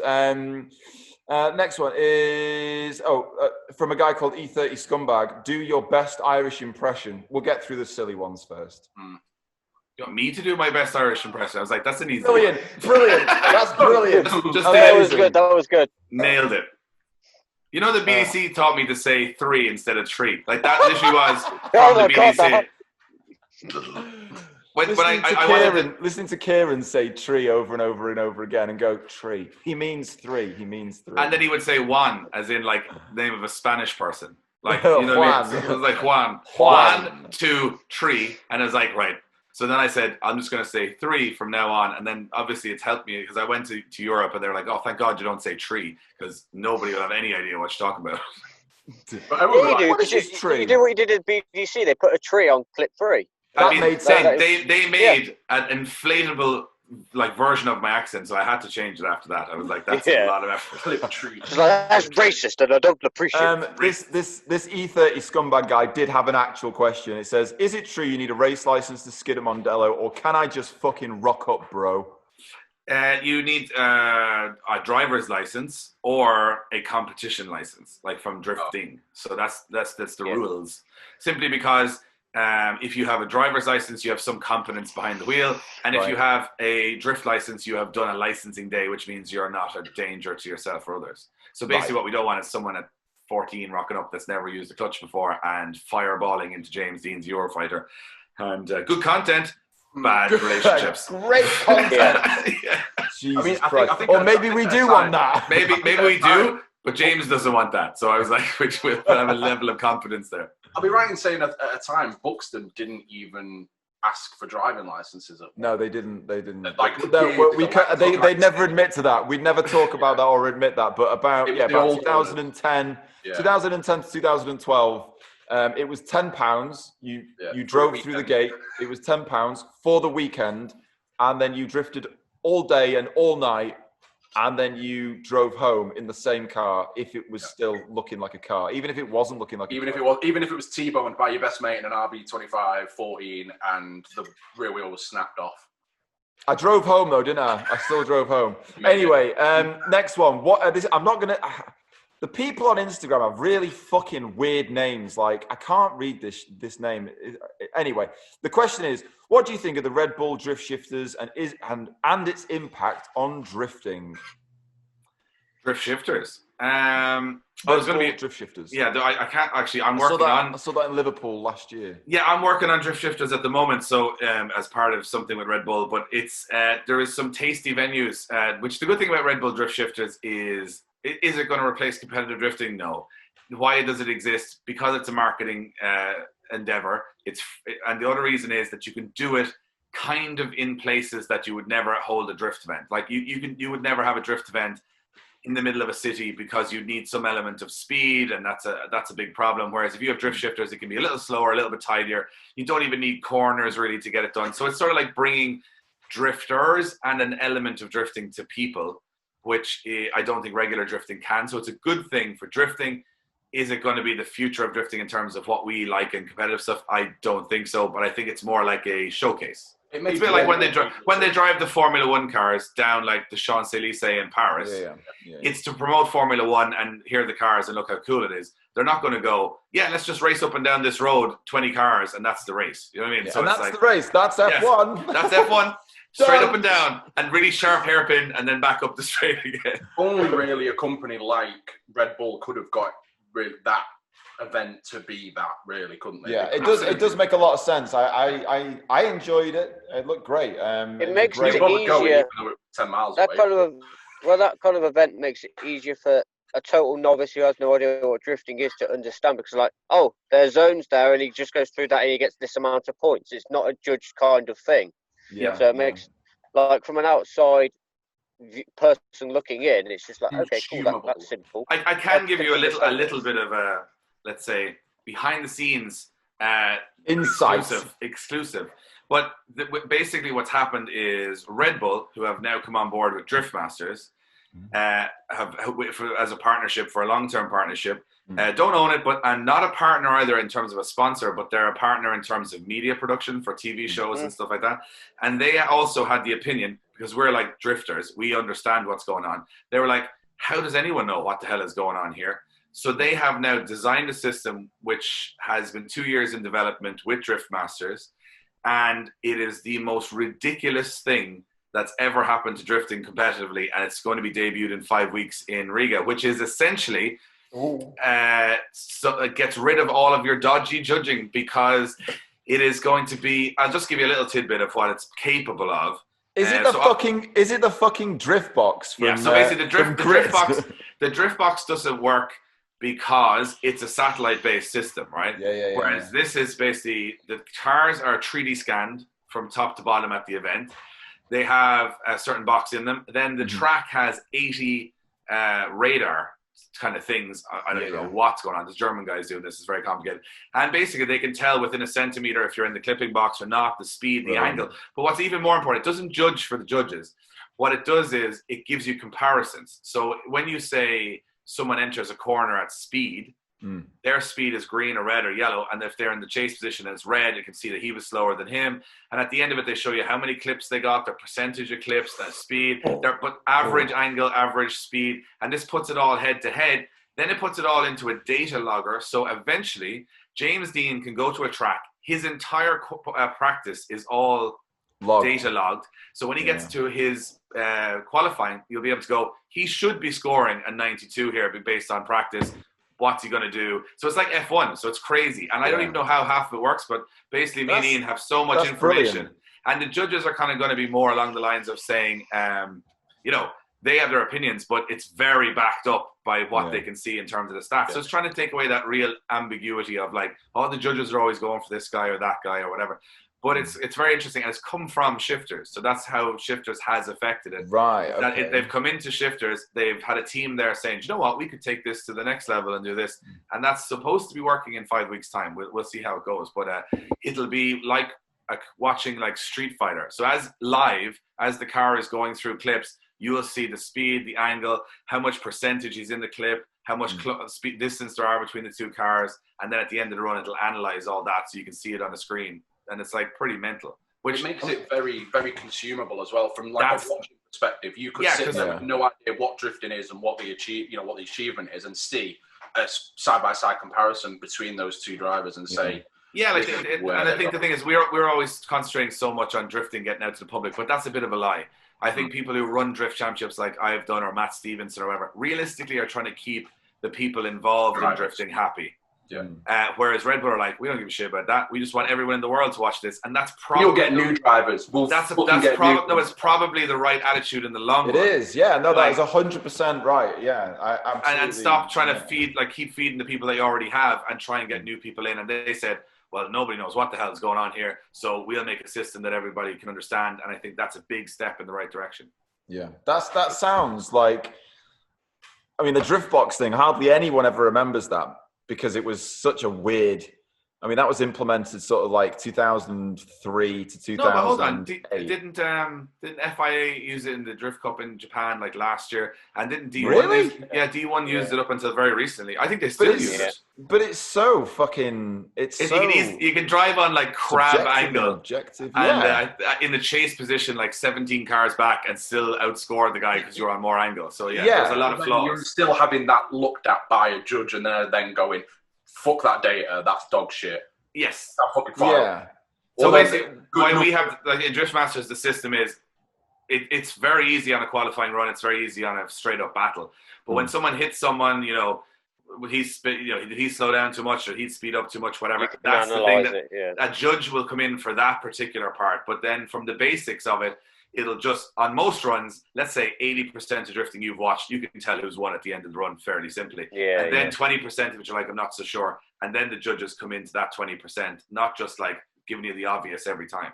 Yeah. Well, there's very often a grey area between commentating and judging. I find different championships, the judging and the commentating is a bit of a grey area, and sometimes you feel like, especially when you're watching one of your mates and you're like, that was a fantastic run, and the commentators are saying that was fucking shit, and you're like, Shut the fuck up. Let the judges fucking decide. Oh, it was shit. It was shit. Yeah. Especially from doing it for so long, I went judging because it made me a better commentator. Because I can go. There's no point in me going setting someone up like, well, there it is. He's definitely won it. We're gonna just go to the judges to see why he's won it. And then he goes, well, actually, the other guy won it. And it just literally crucifies them straight away. So you have to have a little bit of, and what me and Ian do quite a bit is I'll say, if it's a 50-50 call, Ian, I'll go one way, you go the other way. Even if you don't believe what you're talking about. Just go 50-50. So somebody in this tower was right. So I always say, just go one way or the other. And then the judges, at least it's not a surprise one way or the other, whatever happens. So you're trying to keep, but this system, I'm like, super pumped on because it's like, it's like the new toy, right? It's like something that we've been doing the same thing over and over again for a long time now. This is like something new, so I'm kind of pumped on it. Well, it sounds fucking ideal. It sounds also like everything you'd want it to be. Very expensive, and I could imagine. If I told you what the budgets were for behind that, you wouldn't even believe. It would probably run BDC for 12 years, I'd say. Wow. Well, just don't leave that equipment in the back of your van at Teesside Hotel. That's a good point. Can you imagine? Yeah, it'd be on Facebook Marketplace within an hour. Yeah. Red Bull drift system for judging. Going cheap, cash on delivery. Comes with a free crate of Red Bull. Yeah. Jesus Christ. Okay. Next question. We'll rattle on through these. I think this is the end of the stupid ones. This is a stupid one. This is from High Chance on Instagram. Why can't you control your hands? Oh, this is my like presenting thing. I don't know where that's come from, but the problem is that it came from Talladega Nights, obviously. Obviously, that's where it came from. It is like what I'm saying is everyone's like, you move your hands around a lot. I was like, yeah. I said, well, what else would I do with them? Put them in my pockets? And then I'd be like, I seem so disinterested in everything that's happening. I'd just be standing there going, exactly. I'd be like, and I think that the difference is that Americans do this all the time, and it's no issue because you expect Americans to be quite, flamboyant and presentery and whatever, whereas English and Irish people, especially in drifting, are very reserved and very sort of, I don't want to look stupid, so it's just so night and day to what other people do. But I just do it because I feel it gives some enthusiasm to what I'm saying. And that's the only reason. And it is funny. I mean, you don't have to actually justify why you move your hands around. It's funny, but I get it. So no matter how much the internet will do it, the boys in like my team never stop. Like they're just like there's a sketch show. Oh, what was it? Michelin Web. Michelin Web. That Michelin Web look.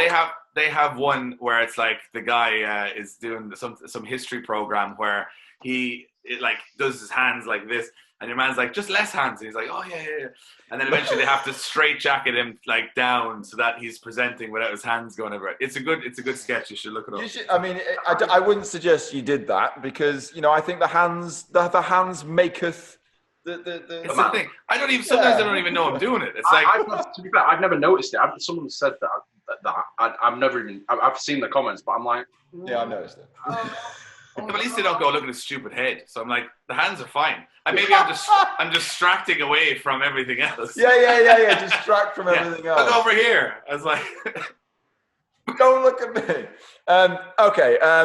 So semi-serious questions. Okay. So again, I wish people would just have a fucking name on Instagram. GGA.ADAGDAAP890. Put a name on it or something. How much horsepower does the 180/240 have? That's a good question. It originally had, I think, 490, and then the wastegate broke, or whatever wastegates do, wastegate stick, and then we put another wastegate on it, and that wasn't mapped for it, so we had to just run it on wastegate pressure in Buxton last year. And then there was a guy in the pits beside me who was a tuner, and he goes, there's no boost in that car. And I went, can you put some boost in the car, please? And he did like maybe 20 seconds of putting some boost in the car. And then I quote said, I'm not sure how much boost is in it now, but there's some boost in it. And I went, grand. And that's exactly how it is now. So I think it's about 425, maybe 430. It's not as much as it was. 420. It's 420.69. It's like 420 something maybe. It's like worse than it was at the first time, but it just keeps going and it's driving well. So I'm happy with it. That's all that really matters. Yeah, exactly. Okay, next question. This is from, I'm going to just stop trying to read people's names. dis45._ord. Anyway, did you used to be a radio DJ? I did some radio DJing, but I did more actual DJing. I was DJ for 10 years, DJing hip hop, would you believe? Oh. Yeah. I'll never do that again. White Irish guy doing hip hop. It was always going to be a career move. So I did that. So I did a lot of different stuff. I was DJing for 10 years, and that's obviously where I was okay with speaking publicly. You got to be able to do that if you're a DJ. And then, so I was into cars. I kind of did DJing, and it kind of came together in commentary. And there you go. That's what I did. Did you ever have DJ voice? No, yeah, absolutely. And then, what was your hip hop? No, you DJ see, voice, I think that happens because you have such a crap microphone in a nightclub with so much noise that it just goes either way. Like it's the same noise. It's not even your choice. It's like the same thing. But now I did 2 years of college doing media production as well, so that's what gave me a little bit of insight into media. So you're actually doing something with your qualification. That's incredible. People very rarely ever do that these days. Yeah, well, to be fair, now it took me 7 years to get from that to actually doing something with it, but by chance. But you get there eventually. That's got there in the end. Yeah. Jesus Christ. Okay, next one is from Ranjapson, I'm going to go with. How do you feel about UK drifting since you left the BDC? Get controversial. They're all dicks. They're fucking dickheads. I think, to be honest, well, look, obviously, there's only one person I talk to about selling the BDC. I say selling is a strong word. It's not like Google or Apple. Or, it's not a big company. You're selling a Facebook page and some paperwork. So it's not a big sale or anything. But I think Matt was the right person for it. He was young. He was enthusiastic. I'd spent some time with him in Middle East and hung out with him quite a bit to know that he was enthusiastic. I think enthusiasm is the number one thing you need for running a championship. But I think it's not, a lot of people, the year after I left, I would say to me, this isn't as good as last time. I was like, I'm doing this 7 years. I've been doing I was doing 5 championships the year before that. I was like, if Matt came in his first event and was better than me, I'd be pretty shit. I was like, I'd done 70 events at this stage, 80 events. Yeah. So I was like, it takes time to get to the point where everything is smoothed over. Yeah. And it's you have football managers are the same. They come in and they do a bit shit for a while, and then they, then it starts to get a flow, and then they win Champions Leagues. That's how it works. Yeah. So I was like, people need to be more mindful that it's a process. I think it's interesting, because I was so used to being interesting, very polite. I think interesting how I used to be so in control of things, and now it's weird because I'm some of those decisions that people make, I do think are I can't say they're right or wrong, because I never got to the point where, say, BDC, for example, was a massively viable thing for me to run. So, I might have had a great production quality, and you might have liked it as a driver, or you might have liked it as a fan. But if it wasn't making money and it wasn't justifying the work we were putting in, if Matt can crack that, then it actually is a bigger success, because we were kind of just using other monies and championships to keep everybody happy. But I think I drove last year in the BDC. To be honest, it felt like I was at my own event. It was very smooth, it ran really well. I had no issues. And I think for me, it's going to take time for those. And they lost a lot of drivers too, let's be honest, with Drift Masters and stuff. And so did Ireland, to be honest. All right, one of the questions just below that is, why have you skimmed off the cream of all the good drivers for Drift Masters, you utter bastard? That's from Matt Stevenson.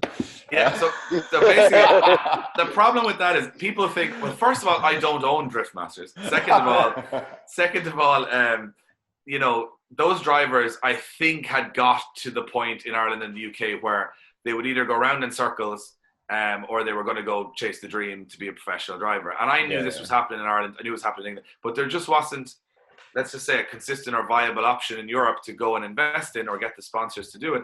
Drift Masters, for me anyway, I knew once Drift Masters was happening that I couldn't compete with it in terms of Ireland or anything else. So, it's not, I think people need to remember that, like any sport, if you're looking at drifting as a sport, if you have Ronaldo and he's in Sheffield United, he's not just going to stay there forever because So these guys, these guys have gone on to try and become superstars, like Dwayne and Jack and all these guys, and Matt Carter and Martin Richards. And I think it's a good thing, because when they come back to BDC or IDS, it's kind of a special occasion. People, like, if they were there all the time, you wouldn't really give a shit. But if they come back, like, I remember Matt Carter coming to Buxton, and it was almost like there was a buzz about Matt Carter being at Buxton. I was like, that's a good thing. Like, if he was there at every round, you'd go, whatever, it's Matt Carter. Yeah. But now it's like a special thing. It's like when James used to. Oh my God, that guy's been to Drift Masters. Oh my God, he's come to this humble little banger track in fucking Derbyshire. It's like Bagsy, you know, that Bagsy brings an aura with him when he comes to events,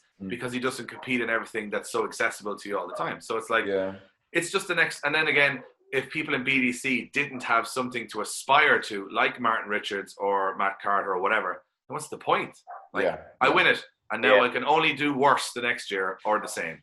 So I remember, God, I don't know what year it'd be, probably 2013, 2014. And I saw Matt Carter at EP Racing, and he'd won it. It was the year that he'd won it multiple years, but year he won it. And it was like January. And he was like, I don't know. It was like, so how do you feel? Like, oh yeah, I don't know. I can only do worse next year, can't I? Really, and I don't know how I feel about it. But that's the big thing about it. It's like, you need an aspiration, especially if you're going to the top level of something. You want to get. You need another. I mean, think about how James Dean feels. He's done Formula Drift, like wiped the floor over and over and over again. It must be kind of, well, what now? Dwayne's going to do him this year. I've got faith in him. I would say he would agree that. You know, I think. Look, I'm not going to speak on what James is doing this year. That's up to him to announce. But what I would say is that he sees, I think, certain drivers as his biggest challenge, and I think he would just go wherever they are. I think he likes the fight of the best guys. You know, he's won it 3 years in a row. I think that's the problem. Where do you go if you're the best in the world, except for not being the best in the world for a while, or just continuing it? And again, in America, he's taking a little bit of hate now, because he's just winning everything, and they don't like him, and that's because he's winning. You're the hero until you're the Schumacher, you know, and then all of a sudden everyone wants you to, or a Hamilton, and then everyone wants you to be beaten. So I think, like, BDC guys, you know, if you're in Drift Cup and you're aspiring to be a BDC guy, and then, you know, and this is a very strange year, by the way, so all the stuff that's happening is completely circumstantial to what's happening. I mean, Matt Stevenson's not going to let people in from Drift Cup unless he needed them to make the championship viable. Like, it's the way it is. But it can also be a good opportunity for people to come up and do well. But at the same time, if you look at BDC guys into Drift Masters, Ollie Evans is going to do Drift Masters. I mean, that's his progression. You know, that's what you do. So I think everyone's like, oh, you took all the good drivers to Europe. I was like, I didn't say that. I feel like no, but people have said it. I'm like, do you think I'd turn up to their, like, it's like a shady agent turning up to their house with a paper going, sign here, Drift Masters, and then they go, oh, I don't want to do it, sign the paper. Like, sign the fucking paper. You're coming with me. See you in Latvia in August. You haven't got a choice. If you back out, you owe me 50 grand. It's like, those guys just go and do it. It's like, they want to do it. Why wouldn't they want to travel across Europe, you know? Exactly. Look, I know. I purely only said it because I've heard it as well. I've heard people say it. It's a fantastic thing, as if I have I have the Harlem Globetrotters of drifting, and I signed these guys up, and I'm like, we're all on a tour bus going around Europe, locked into these contracts, whipping them, getting them into the stadium. I was like, they don't even get paid to do Drift Masters, so I have no hold over whoever does that championship. But I think it's a good opportunity, and I think BDC and IDS, for the same reason, are a great building block for that. I mean, people have done very well from both of those championships to go on and win Europe, so it's a good thing. And FD. Yeah. Okay, last one, which is kind of a back to what we were saying before, and it was why this is from. I'm not even going to bother. Worrell 92. That wasn't that hard. Come on, Alex. No, it isn't. It's WARRELE 92. Oh, E92. E92. Oh, anyway. Why did you choose to make the BDC good? That's a good question. Why did you choose to make the BDC good? Why?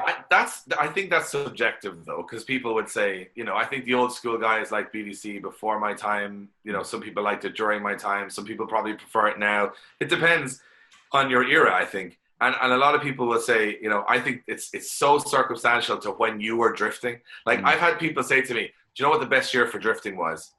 2012, right? They'll say that, and I say, oh yeah, what happened in 2012? And they'll always start the next sentence with I at the start of it, right? They'll go, I was drifting in this time. I'm like, well, that was for you. It was very good in 2012. I didn't particularly care. So I think it's dependent on you. When I came in, I sort of brought what I brought from Ireland, which was kind of that extreme stuff with a bit more flamboyant presentation, a little bit slicker, and the graphic presentation, stuff. Presentation, and then presentation was very important to us. And then, because I was kind of like, look, what happens on the track is not really, we can't do anything about that.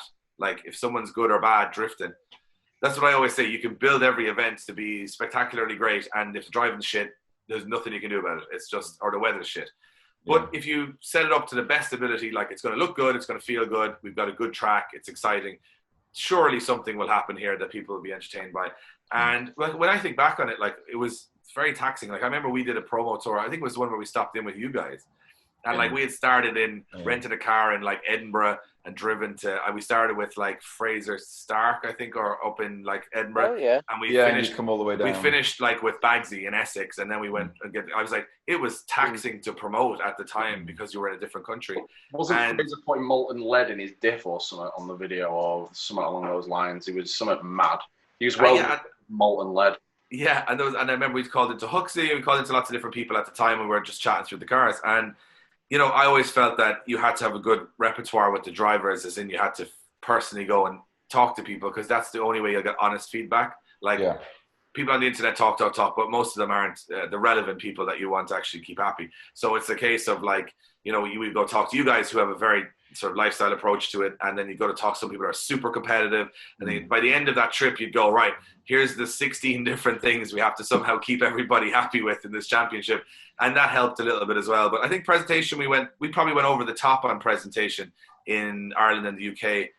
In one way, it was good for us as a company because it allowed us to go on and do other things because people liked it, but it was probably reaching in terms of what's actually feasible for anybody coming after us. You know, we were kind of overinflating it, I think, to a certain extent with the amount of content and videos and travel, and but it boosted it, but I don't think it was maintainable. And I think that's where very much, you know, Matt's a good friend of mine, Eddie's a good friend of mine. That's what I said to them. I was like, I did it to make myself look quite good and go and do bigger things. If that's not your aim and you want to just keep it consistent, you could lose all your money on that, trying to gamble that way. So I love BDC. I love the 3 years I did. Actually, I would say it was, I sometimes enjoy BDC far more than I enjoyed Ireland, because Irish guys are quite difficult sometimes because they're quite competitive and stuff. And also you're very personable to them, so they'll give out to you all the time. Whereas English people are like, we don't really know him, so we won't give out to him just yet. And then that was kind of, we're like, we'll wait until we know a bit more to give out to him and tell him how shit the championship is. So 3 years deep. Fuck you, David. Yeah, fuck off, Dave. You've ruined it. But I think that's it. I think it was a good time to get involved. I enjoyed it a lot, and then I overkilled myself doing 5 championships, so I had to let something go. And when it came to going to Europe, the Middle East, or to, you know, Middlesbrough, I was like, if I had to let one of those go. Whatever. Yeah, look, we understand. We get it. You know, it's not fucking Abu Dhabi. It's, you know, it's Teesside. And then the worst thing is I go back driving, and I love going to Teesside. And Buxton was my favorite event last year, including some of the European events. So I was like, it doesn't make sense. Well, so go on, sorry. Can you carry on? I was saying I enjoyed the BDC. I enjoyed the driving in BDC immensely last year. It was so much fun. And there's a really fun grid there as well. And everyone's kind of, it's a very, they're very polite. I think it's like the Irish are a little less polite, like a little bit less polite in terms of like, if they're not happy with something, they'll just like, they'll let you know about it. With, I think that question, it's probably geared more towards us, but I think that for me, being involved with Alex in the BDC, and like when Alex was, you know, competing really heavily and we were traveling up and down the country, helping in pit crewing and whatnot, it needed someone to it needed the old owners to let go and bring someone else in with a fresh pair of eyes that was going to take it from the same old to push it further, and someone having the foresight to think that this isn't my end goal. I want to make this something for me to progress onwards. Maybe that wasn't initially at the start, but especially by year 2, maybe you were thinking, I want to develop this into something that it wasn't, to showcase myself and what yeah, exactly. And I think we would take it really, like, it was never a case for us of like, would the event go well or not? Like, the last thing anyone ever said, I always say it's a very funny thing.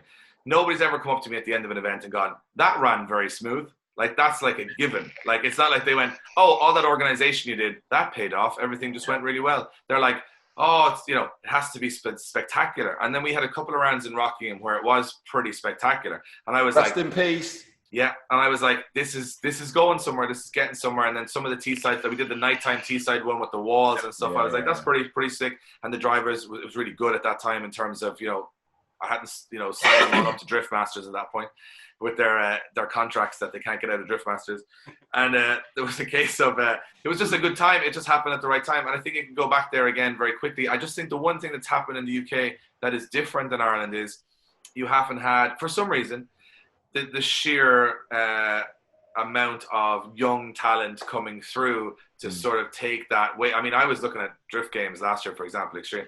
Like, the average age of the top 8 at one point was like 21 or 2 or something. And I was like, it's crazy. But I think in the UK, because you guys have a lot more options when it comes to motorsports and sports in general, people get split a lot more. So it's a very niche thing. And I think you'll get a surge of, like, I think there's a kid I battled in Buxton, Max Cotton. Like, he's really, really good driver. A couple of young guys coming through. And that's when you'll start to see UK drifting get its voice again. It's when you get excited about new drivers coming up and they're going to beat James Dean, they're going to beat all these guys, and that you're probably not too far away from that. Yeah, there is a massive lack in younger talent, but then I feel like in the UK there's not a great deal of not push, but like cars just don't seem to be a big thing in the UK as they are in Ireland. Like, to be honest with you, it's that's a very blanket statement. But I was going to say, you know what? Cars are too much hassle for younger people nowadays. I think, especially when in Ireland, I would scare you with the taxes they've put in Ireland on imported cars. They've put in a new tax last year where it's just based on like nitrous oxide emissions that are NOx, they call it. And they were basically saying that now, if I was to import let's say I was importing a 1.9 TDI Golf, and you sold it to me, Alex, for about £6,000. Right. By the time I had that registered in Ireland, it would probably be somewhere around £17,000.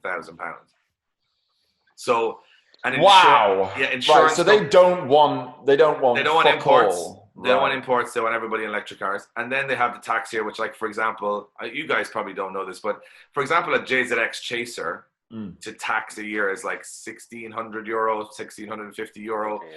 And, that's, so when you go to like a Jap Fest and you see, what we always say is you see like 20 JZXs lined up, you're like, that's a lot of money to the government right there. And it's the same with import now. Like, the vehicle register, like if you bring a car in from Japan and Ireland now, what they do, this is the truth, they'll go on like your, let's say the equivalent of an auto trader, and they'll just look at the most expensive one for sale and charge you 23% of that to register the car.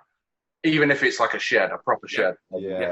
So there was a time when everyone figured this out, who put up all these for sale ads for S15s that weren't for sale, but put them all up for like $3,000 on all these sites. So people, they would try and fool the revenue that they were worth nothing.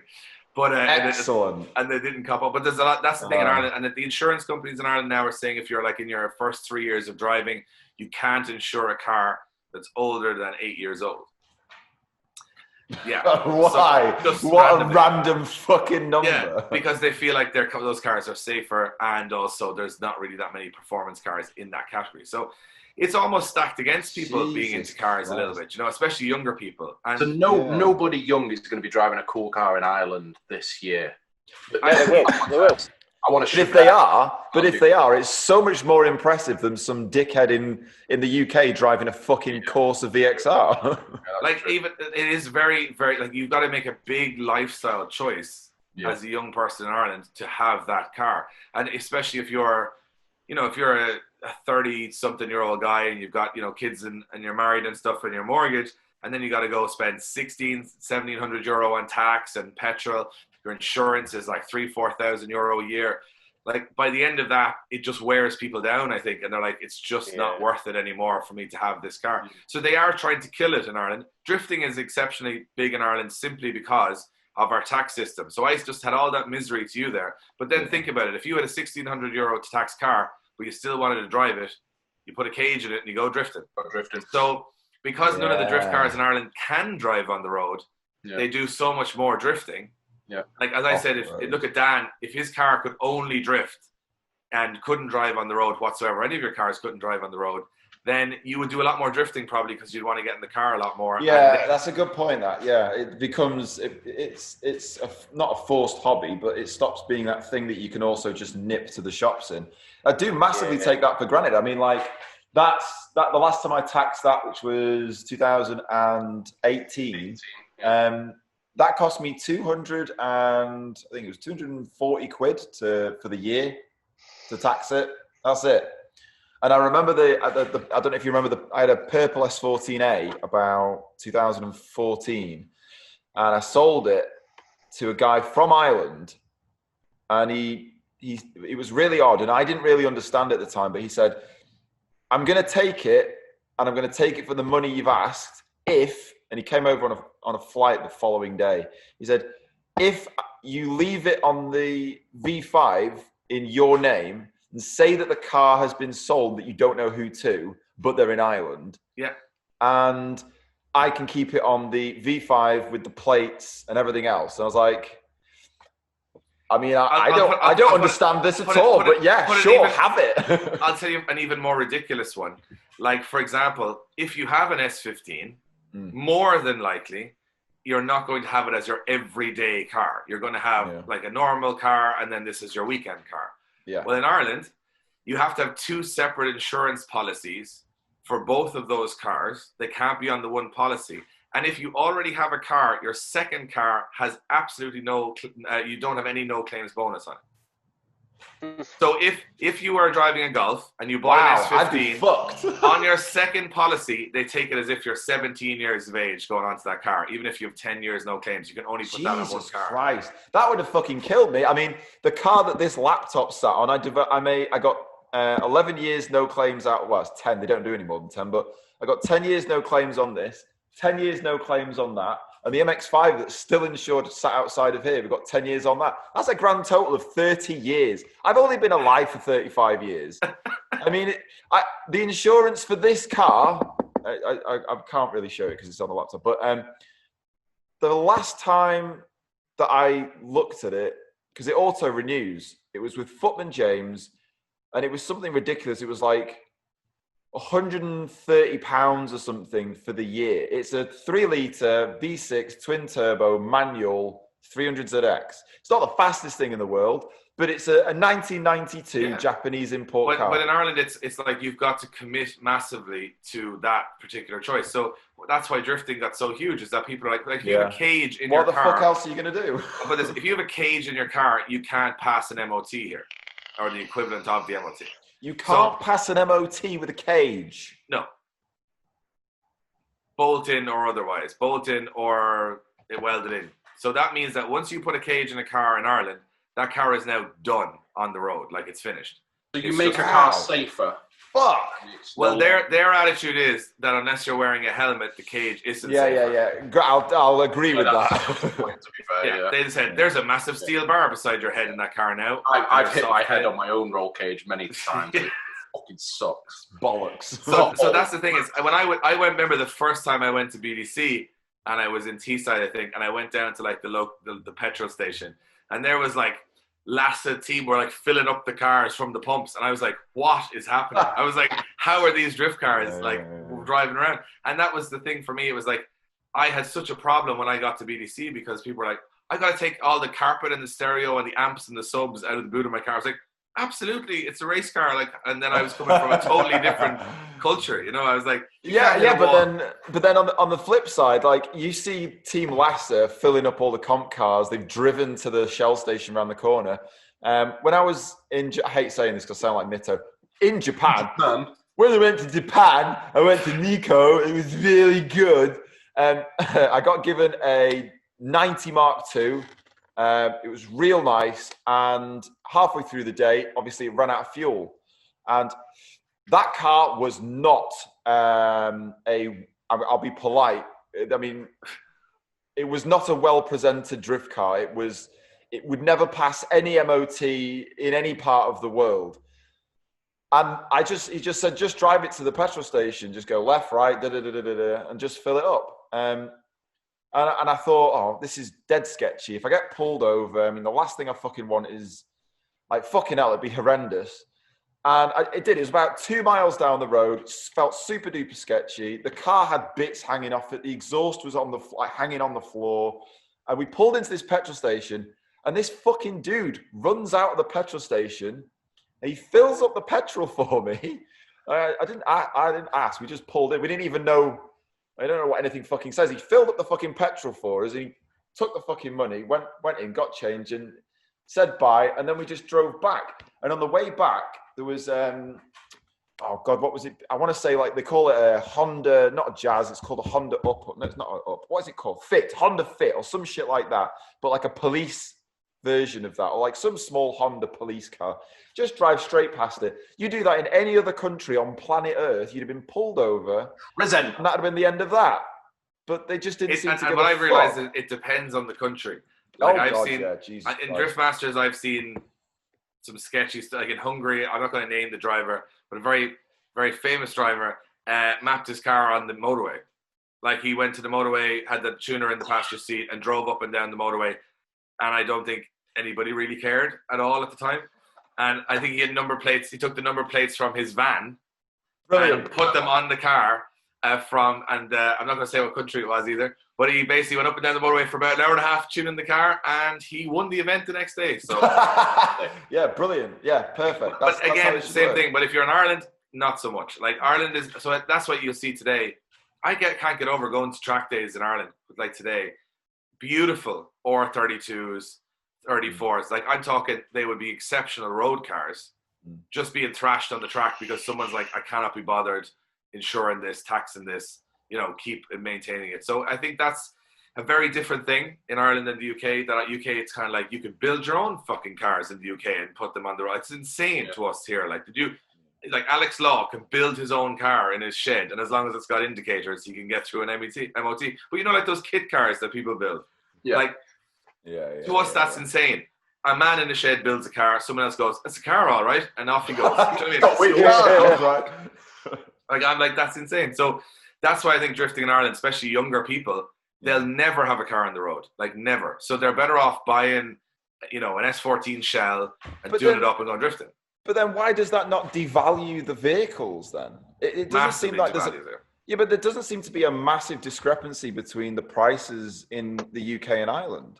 The difference is we wouldn't buy I was looking at an S14 that was for sale in the UK last week, and I was looking at the car. I literally loved everything about it. I was like, I'll buy that. I don't even mind putting like the vehicle registration tax, whatever. And then it had a welded cage, and I went, oh, well, that's the end of that. Can't drive that on the road. So, or else I have to cut the cage out of the car, which is a nightmare. So that's the thing. It's like I have to have a drift car S body, and I have to have a road S body, and they cannot be similar simply because they have to be doing two completely different things. Yeah. So I think a big part of it for me is that, in Ireland, young people just drift because they can't drive. And I think in the UK, they can drive. And because they drive, they're kind of probably happy enough not to drift. It's very true, though, what you said before about, obviously, I know Alex was the same. The last time my car was insured, tax and MOT'd on the road was 2018. And that year, I did 14 events. And I drove 6 miles to a curry house for someone's birthday and 6 miles back in it. Purely because it was at home and I'd blocked my van in. That was it. It was just a car to drive. It was just something to drive. That was the only. I didn't do any more. But the full year. There's no point. Any attention that you get by driving these cars on the road, like, I think there's like a sliding scale. It goes from people going, "Fucking hell, look at that guy, he's a fucking knobhead," to the point at which it's like extremely low, very loud, stupid shit all down the side of it. They're like, they don't know what to make of it. Like, what the fuck is this? This doesn't make any. Are we on a film set? Is this? Am I being recorded? Years ago, like the let's call them the Max Power days, you would kind of have a bit more of that going on. Now it's so unusual. Like, I have this S14 I want to build for the road. not far away from the style that you guys go for. Not with an origin kit, but with just kind of a subtle old school Japanese look. I want to put it on dishy wheels. I want to put like a little bit of chrome graphics on it. And I know for a fact that a policeman or a guard, as we would call them here, will stop me and go, "What are you doing? What is this? What are you doing?" Like, as in, what the fuck? Literally, what are you doing? Yeah. What are you doing? Like, what is going on here? And that's the funny thing. But at almost, I think we're at a crossroads now where it's so uncommon that there's no bad people sort of making a bad name for you in an S14 or 15 because like it's not a cheap car to go do roundabouts at night. Like it's too they're now becoming unattainable by people who would. And now E36s in Ireland are like €7,000. I'm like, oh my god, it's happened. It's happened already. Oh, it's happened. Even fucking E46s are creeping up. Fucking hell. Yo, as a 328, my battery's going to do a dive. $7,000. Your battery's dying, is it? Well, we probably need to wrap this up anyway. So we'll say bye to Daniel Joyce.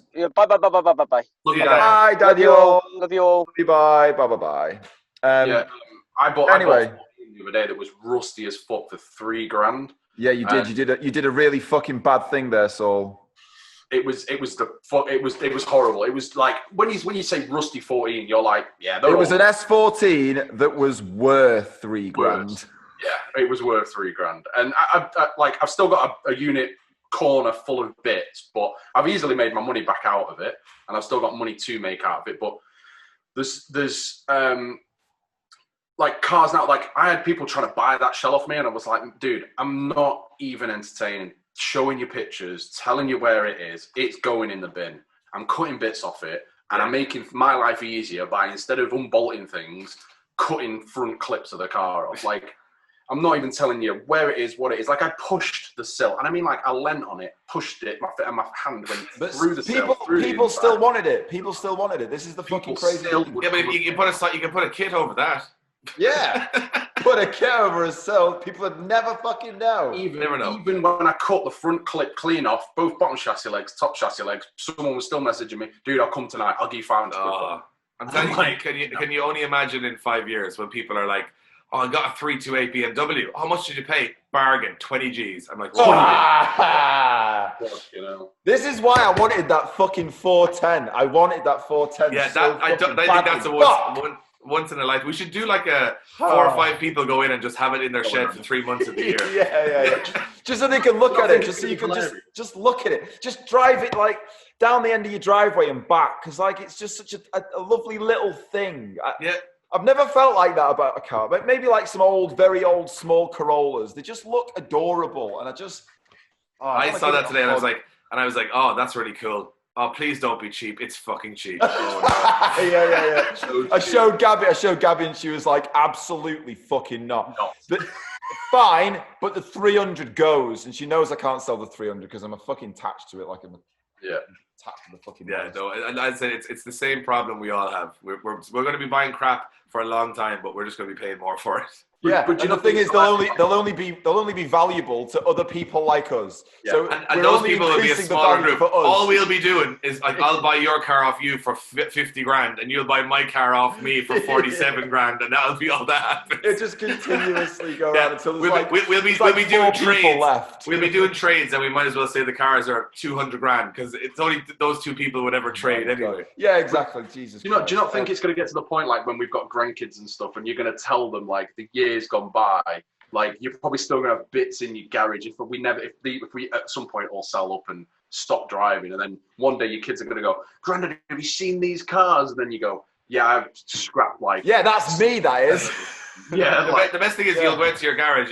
You'll still have your car now. Yeah. It'll still be there. And you're going to be like your granddad with a Ford Capri going, this is a Nissan S14. It's got 250 horsepower. Like, what are you talking about? Every car is 1,000 horsepower now. Like, it's the slowest car I've ever seen in my life. That was what got me about that 410. It was a 1.2. It was a 1.2 3-cylinder. Oh, was it 3-cylinder or whatever it was? And it was like 40 brake horsepower. And I was like, 40. I want that so much. But back then, a 1.2 with 40 brake horsepower. I think my power washer had more than 40 horsepower. Remember when I got that I took my old boss's 2CV off him to do the brakes. Oh, Jesus Christ. If you've ever done the brakes on a 2CV, they're on the engine. and they're the worst fucking things to work on. Yeah, like, that's the face I pulled as well when I discovered that brakes were on the engine. That's where I like to put my brakes. Yeah, on the engine. So they overheat all the fucking time. You have no brake pedal. Anyway, which in turn overheats the engine. France. Overheats the engine. So, but me and Alex were driving it back, and never in my life have I had more people look at me, thumbs up, smiling, laughing in a fucking what are they? Well, they're a deux chevaux. They're 2 horsepower. Like they're meant to be 2 horsepowered car. They're not 2 horsepower. No, they're not. But they're called a deux chevaux. They're 2 horses. 2. That's what it was. It was. Yeah, that's a deux chevaux, 2 CV. Oh, you fucking learn something new every day. Yeah. So anyway, by the way, when we had like, and I drive the 14, the same route, the same drive, everyone would be like, "Look at that dickhead! Look at that wanker! Red top down." I get. You know what? I'm stuck in it now because I'm going. I live in like an area where I don't think anybody in my entire housing estate or the 3 beside it has any car of interest to me at all. Like it's all the same. Just. Audis and Mondeos. Yeah, Golf, Audi, Mondeo, Golf, Audi, Mondeo, Golf. And I was like, great. And then I have I would say is a semi-respectable car in an M4, which I drive. And it's like a normal, he looks like a guy that just does the business things. And then like I look like one of the businessman. Yeah, I'm a businessman. Even though I wear snapbacks and cargo shorts to work at 10 o'clock, I'm either a businessman or a drug dealer. So it's like, basically, I come into the drive and I'm like, if I drive back an 86 Corolla or an S14 Stance, the entire place would be like, who's this guy? Yeah. And why is he at that guy's house? Yeah. They're not like the same person. They're not the same person who's at all. This? And then it's very loud. It's very loud. But I think eventually it'll cross a path. I think it's probably 5 years away from crossing a path where it'll be sort of a classic car looked at like an MGB or something like that because there just won't be the stigma of people just wrecking them and just ripping around. It'll be like real enthusiasts and it'll be fine. It'll be like an Escort Cosworth now. Yeah. It's like, oh my God, it's like such a prestigious car. People love them. Or a Mark II Escort. But then back in the day, they were like the ultimate Yabo car. Like they were So I think it'll gradually get to a point where, I'm not saying, yellow and purple Lambo doors level of acceptability, but to a certain extent, but I think there's a thing in that. Whereas if we were driving our cars down the road now, a police officer go, that's on the road. He's driving it normally. It's gonna have had some money spent on it. It's gonna be done to a degree. Like they're not. Oh, you'd assume so, wouldn't you? Yeah, that's what I'm saying. So they're at a point now where, that police officer that pulled us over many moons ago, who had a 3000 GT and couldn't insure. He knows about the value of the cars and he knows what they are.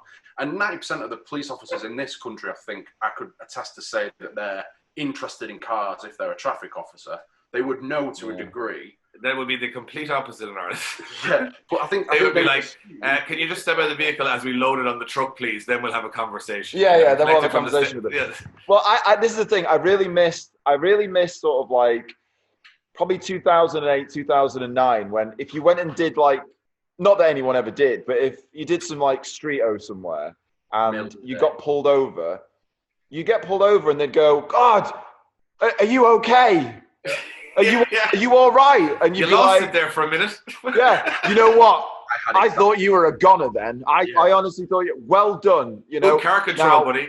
Now, obviously you were speeding, so slow down.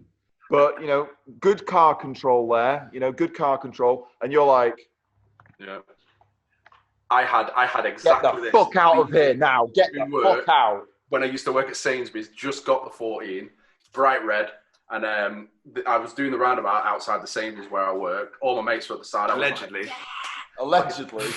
Fucking just let off, pulled up, and then pulled up next to me, unmarked police officer in a BMW. Like he'd only just joined the roundabout as I came round. So he gave me a quick blues, pulled up and just wound the window down. I was like, oh, you okay? And he's like, just be careful, mate. They drop a bit of diesel on that early in the morning. So, when you come out of it. Yeah. I've got diesel. drifted.com stickers on the wing mirrors and everything. Like, Diesel. I think it's all about how you approach it. If you approach it with a smile and, Oh, yeah. But now they pull you over. Now they pull you over and they use the D word. Diff. No, Diffid. No, they use the drift word. They say they'll pull you over, and so we saw you drifting, and you think, "Fuck." Here we go. And it says drift on almost 90% of the stickers on your car as well. So it's like, no, I don't know what you're talking about. I've been stopped before for a chat. Like a copper has pulled. I think I was pulled up in Winslow, and he stopped and like pulled in behind me, and I'm like, here we fucking go. I'm gonna get fucking absolutely rimmed here. Guy was genuinely interested in talking about the car. He was like asking me. He knew about drifting. He was asking about like what I'd done to it, and he was fishing for obviously information. But he straight away, he's like, oh, you welded diff. I was like, no, it's got an LSD in it. And, it's got an LSD in it. Honestly. Yeah, all the usual stuff. And he was like, all right. And he was like, oh, have you done all the way yourself? I was like, no, I have it. It cost me a lot of money. It's pretty much all I spent. Professionally done by professional people that work on my car. So I'm like, oh yeah, it's all done by a garage. It's based out in Birmingham. I think it's called. Far away. So I think in 5 years, I think people will just appreciate the cars because there'll be only a handful left. Yeah. So and the people will go, wow, that's an S14. I remember those. So that's going to be a phrase. 5 years and they can go back on the road. I'll keep it going. But the thing is, my Corolla, once they get 30 years old in Ireland, the gloves are off. They have no test and and the tax is only €50. Oh shit! So let's talk about that 410 again. and I'll put it this way: there's a lot of cars in Ireland about 3 or 4 years away from that point, and then all hell is going to break loose. You can drive around with a cage on top of a cage. You can have a NASCAR cage. Doesn't matter. So you're saying that there is a point in time in Ireland where S13s and 14s and 15s will just be 50 quid. They'll be 50 quid to tax, but the price of no MOT, and you can get classic car insurance, which is like €150. So it's literally. So this will affect the price of them in the UK as well. Yes. Holy the minute they go classic car, for example, look at the Corolla, the '86 Corolla. Yeah. That car used to be €3,000 to vehicle registration tax from Japan, and then it was to tax it would have been about €700 or something like that. And then this year they went 30 years. So to import it from Japan, you pay €200. That's the max it is anywhere. And it's €56 to tax it. Immediately, every Corolla in Ireland is now above 17,000, 18,000 euro. Because and you can get on a classic insurance, like you were saying, like a classic your average insurance price here is maybe €2,000. Yeah. You can get it insured for 150 quid because it's a classic car. Yeah. So with a limited mileage. So it is cheap to own a car. So I bought an S-Body during the week, it's a 94. So in 3 years time, it's an RB25 powered one, but it's going to be €56 to tax it on and then the price of it's going to be it's literally a goose egg at that point because it's so hard to find an S14 really down the year, like a Zenki 94. I mean, there was the realization that 1994 is almost 30 years ago, which was quite shocking. But the idea of an S shit. But I was just thinking about along the lines of like America and how their bullshit laws, but really across the fucking pond, the minute you that's a much bigger deal, really. Like PS13s that you guys would have, what, the 89, 90, 91? 89. They are now mega money here. They're importing them at 17 grand, 18 grand for a standard one. And wasn't Ali's at 89? It was. Yeah. Ali's PS was an 89, and that cost him £700. Yeah, those cars will go for easily. There's maybe one for sale in Ireland that hasn't been started in 5 years. That's 12 and a half. So they're getting to a point where they're really expensive because they're easy to insure now and tax. So I think the UK will all of the cars that are pre-91 next year that are drifty will just be snapped up for nothing because Irish people can insure them. So you're going to have a lot of imports that way. Corollas are already gone crazy money anyway. So it's and now S14s, I wanted a 94 because it's very close to classic and a 9800. I'm not going to have the car for that long, I'd imagine. So it's interesting. It's you're trying to work the system all the time over here. And then, as I said, drift cars, you don't have to register them, you don't have to do anything with them. But then remember, they're also not insured. That's another thing in Ireland. No drift car is insured in Ireland, and no drift car is road legal. So, and can never go back on the road, actually, really. No, you can't. You once you stick a cage in it, I guess it's extremely difficult. Or you cut the front and back end off it. So, that's Yeah, there is that. You don't have to do that, you know. You don't have to do that. Swings and roundabouts, you guys have better road cars to a certain extent sometimes, and then we have a lot of drifters because we're on the track all the time. So in some sense, Ireland's very similar to Australia because obviously I spent some time speaking to Ty, and nothing over there is road legal really, unless it's been engineered. Australia is very similar to Ireland in that regard. Yeah, you go drifting to go drifting. You don't drive your drift car on the road. It's insane. There's someone behind you, Alex. I know. Yeah, I just, it's fine. It's a van. Oh, is that a van? Yeah, there was an RX-7 that pulled in before. There was it's Lee. Yeah. Because I could hear there was some kids in a Fiesta doing the old pop bang map thing. He bangs. Josh Holder has one of them. And then I could hear him rattle. I could hear him rattle past them with his fucking. Because he's one of the only people in the world I know who's got an RX-7 with a Wankel rotary engine in. And I heard him rattle past, and then he's pulled in here, and then he's just set the cameras off. So that's good to know they're working. Oh, also, Saul, I got the hard drive working in the CCTV again, so that's working. Just announcing to the world of all 3 people who'll watch this that the hard drive wasn't working in the CCTV. You could have robbed us, but too late. Bollocks. It's not like it's my job or anything. Where the fuck is Saul gone? We're probably going to wrap this up because I don't know whether this will record for long enough. We've done over 2 hours. You might have like a 79 gig file now, which is nervous on a MacBook Pro that. But it was good to chat. I haven't seen you guys in quite some time, and I'm making a point of finishing this by saying that you guys have to come to a Drift Games Bash. That just has to happen. We 100% will. Yeah, we will. Because of the driving, but more so because of the partying, which is now infamous. And very good fun. It is infamous. and you get 2 full days of driving, 3 tracks, and it is just 25 car trains in Mondello Park, which is hilarious. That's a good standard of driving too. Yeah. We're there with bells on. That sounds amazing. Yeah, so we're hoping to get one. Maybe this year is probably ambitious with partying and stuff like that, but next year we're hoping to run a few. We'll get you guys over. We'll give you the entries. We want to see some bright yellow and purple cars. We want to park Josh's car beside them and pretend that he's in your crew. And then we'll have him doing a train with you guys and 5 and 6 cars. Brilliant. And we'll get the other one as well. That was the same color. Bring old mate as well. And the guy from Russia. We'll get the guy from Russia. We'll freight him in. It'll be like one massive fade of just Instagram fade of colours. That would be really good. So we hope you guys can make it.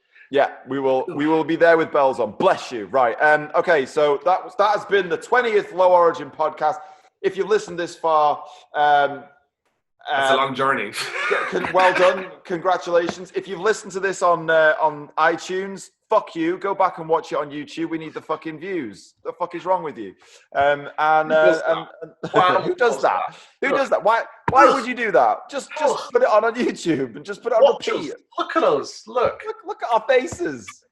Fuck you. Anyway, in the nicest possible way, thank you for listening this far, and have a lovely time. Hopefully, we'll all be out drifting and doing cool shit soon. Yeah, I'm hoping to get to the UK towards the end of the year to do some BDC. Obviously, I have to do Drift Masters, and then I'm hoping to got to go back to Buxton. It was the best weekend ever. So I think I'm doing Buxton again. Smash my car up again, give myself something to do for the winter. So I was like, I might do that one, and then if you guys can make it up to a bash, we should definitely do that. So that's a plan. 100%, yeah, 100%. Thank you very much, David, for coming onto this podcast. We will see you soon. Love you, bye. And obviously Dan, Joyce, and Danny, they have fallen by the wayside. But see you later, guys. Nice to chat. See you soon, bud. All I'm going to do now is work out how to stop the recording. I don't even know where my thing is to press buy. See you guys. That's what she said. Bye. Bye.